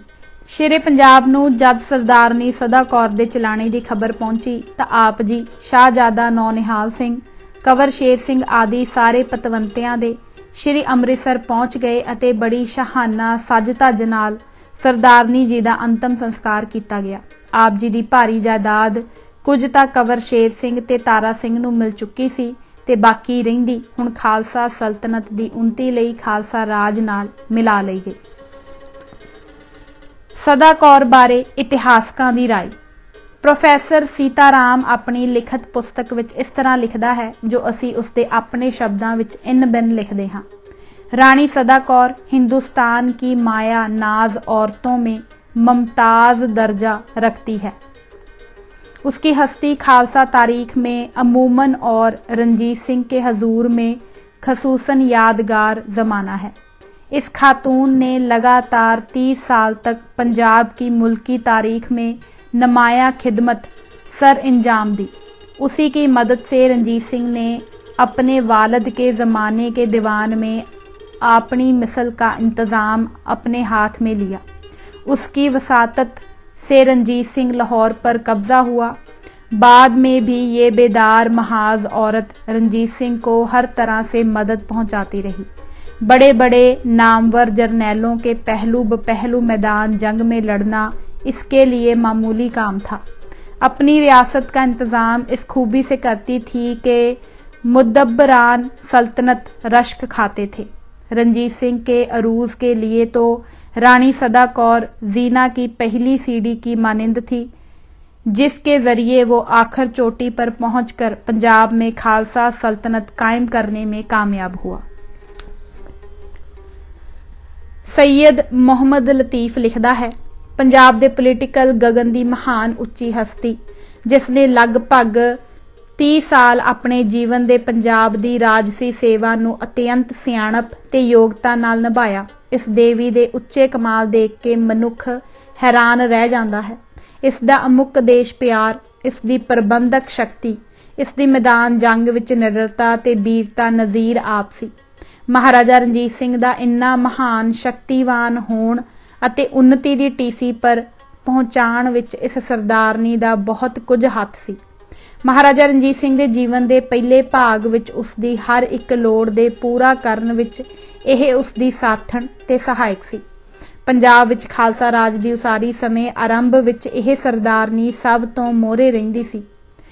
इसने अपनी सारी शक्ति रसूख अते योग्यता महाराजा नूं सफल करन विच वरती सी। प्रोफैसर नरेंद्र कृष्ण सिन्हा लिखदा है, सदा कौर ने खालसा राज की उसारी विच सब तो वध घालां घालियां सन। ਉਹ इस राज की उसारी विच मीर इमारत का काम करती रही है। उसकी यह सेवा सदा लई अटलता का दर्जा प्राप्त कर चुकी है। मिस्टर गुलशन लाल चोपड़ा लिखदा है, सरदारनी सदा कौर सर्ब गुणा विच निपुण होने के कारण इस्त्री जाति विच एक असाधारण योग्यता की मालक सी। अपनी फौजी ताकत ते दूरदृष्टि के कारण खालसा राज की उसारी विच इसने सब तो वध हिस्सा लिया सी। पंजाब विच यह एक वड्डी ताकत गिनी जाती सी। सर लैपल ग्रिफन लिखदा है, माई सदा कौर इस्त्री श्रेणी विच अदुੱਤੀ बहादुर अते असाधारण योग्यता की मालक सी। इसने महाराजा रणजीत सिंह नूं उच्चा करन विच बहुत कुछ कुर्बानियां कीतियां सन। प्रिंस लिखदा है, सरदारनी सदा कौर एक वड्डी बहादुर ते सुघड़ इस्त्री सी। इसे दी ताकत ते सहायता नाल महाराजा रणजीत सिंह ने इन्नी छेती खालसा राज कायम कर लिया।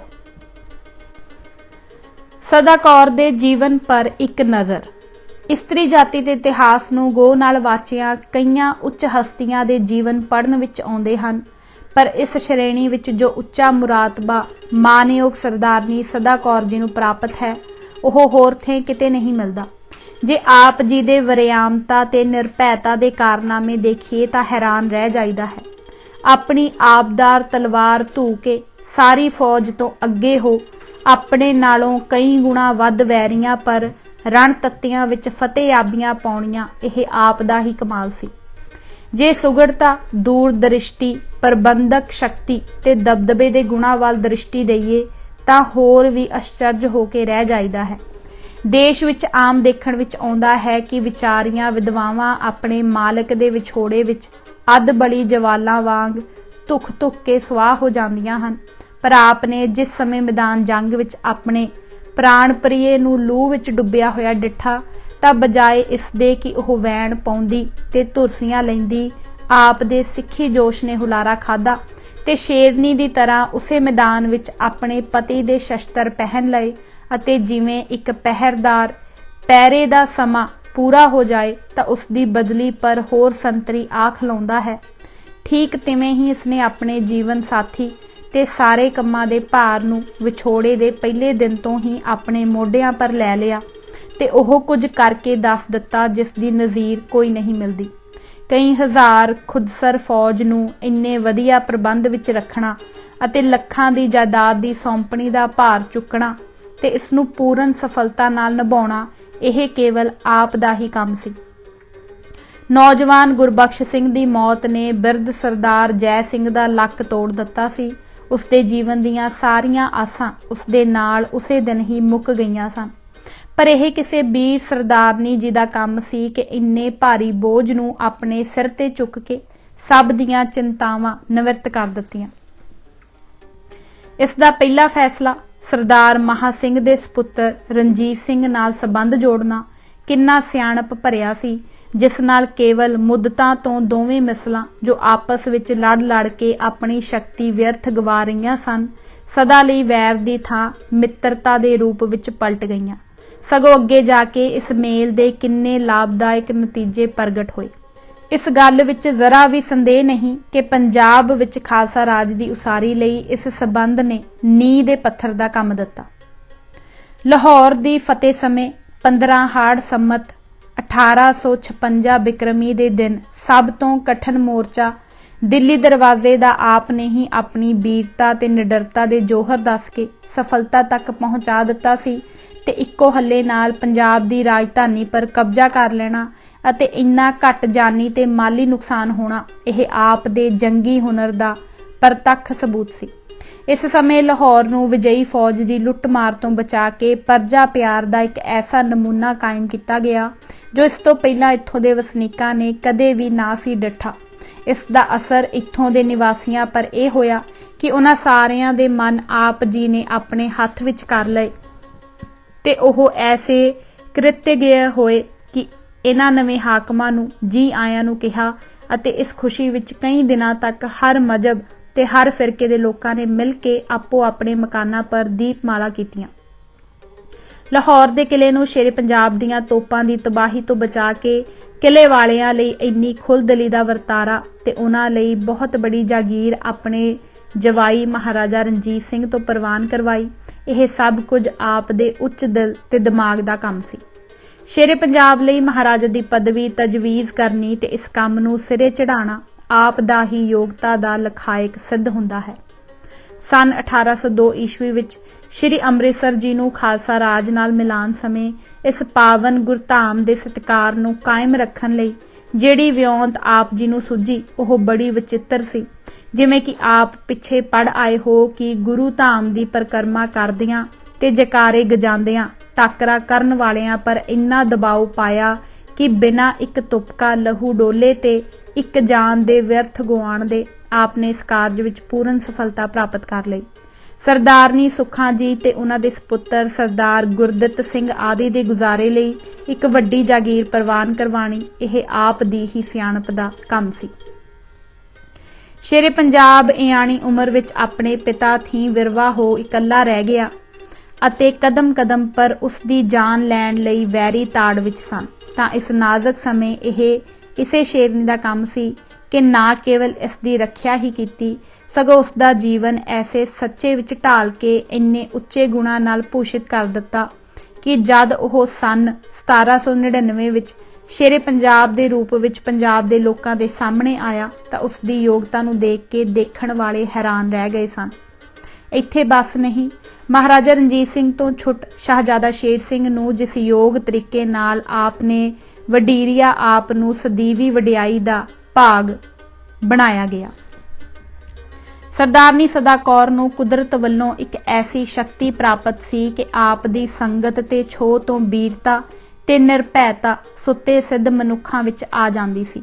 ਮਾਈ ਦੇਸ਼ਾ ਨਾਮੀ ਆਪ ਦੀ ਇੱਕ ਦਾਸੀ ਸੀ ਜਿਹੜੀ ਆਪ ਨੂੰ ਕੱਪੜੇ ਪਹਿਨਾਉਂਦੀ ਹੁੰਦੀ ਸੀ। ਰਾਣੀ ਜੀ ਨਾਲ ਰਹਿਣ ਬਹਿਣ ਦੇ ਕਾਰਨ ਉਸ ਵਿੱਚ ਐਸੀ ਵਰਿਆਮਤਾ ਆ ਗਈ ਕਿ ਇੱਕ ਸਮੇਂ ਉਸਨੇ ਇੱਕ ਬੜੇ ਪ੍ਰਸਿੱਧ ਜਰਨੈਲ ਨੂੰ ਉਹ ਫੁਲਾਦੀ ਚਣੇ ਚਬਾਏ ਕਿ ਉਹ ਆਪਣੇ ਸਾਰੇ ਜੀਵਨ ਵਿੱਚ ਮਾਈ ਦੇਸਾਂ ਦੀ ਵੀਰਤਾ ਦੀ ਸ਼ਲਾਘਾ ਕਰਦਾ ਰਿਹਾ। ਆਪ ਦਾ ਆਚਰਣ ਉੱਚਤਾ ਦਾ ਇੱਕ ਉੱਤਮ ਨਮੂਨਾ ਸੀ। ਆਪ ਦੀ ਆਵਾਜ਼ ਬੜੀ ਗਰਜਵੀਂ ਸੀ। ਜਦ ਖਾਲਸਾ ਫੌਜ ਨੂੰ ਕਿਸੇ ਤਰ੍ਹਾਂ ਦਾ ਹੁਕਮ ਸੁਣਾਉਂਦੇ ਹੁੰਦੇ ਸਨ ਤਾਂ ਦੂਰ ਤੱਕ ਧਰਤ ਆਕਾਸ਼ ਗੂੰਜ ਉੱਠਦੇ ਸਨ। ਮੁੱਕਦੀ ਗੱਲ ਇਹ ਕਿ ਇਸਤਰੀ ਜਾਤੀ ਦੀ ਇਸ ਮਹਾਨ ਹਸਤੀ ਪਰ ਖਾਲਸਾ ਕੌਮ ਜਿੰਨਾ ਵੀ ਮਾਣ ਕਰੇ ਉਨਾ ਹੀ ਥੋੜਾ ਹੈ। ਸੋ ਅੱਜ ਦਾ ਇਹ ਦੂਜਾ ਭਾਗ ਇੱਥੇ ਹੀ ਸਮਾਪਤ ਹੁੰਦਾ ਹੈ। ਪੰਨਾ ਨੰਬਰ 53 ਤੇ। ਵਾਹਿਗੁਰੂ ਜੀ ਕਾ ਖਾਲਸਾ, ਵਾਹਿਗੁਰੂ ਜੀ ਕੀ ਫਤਿਹ।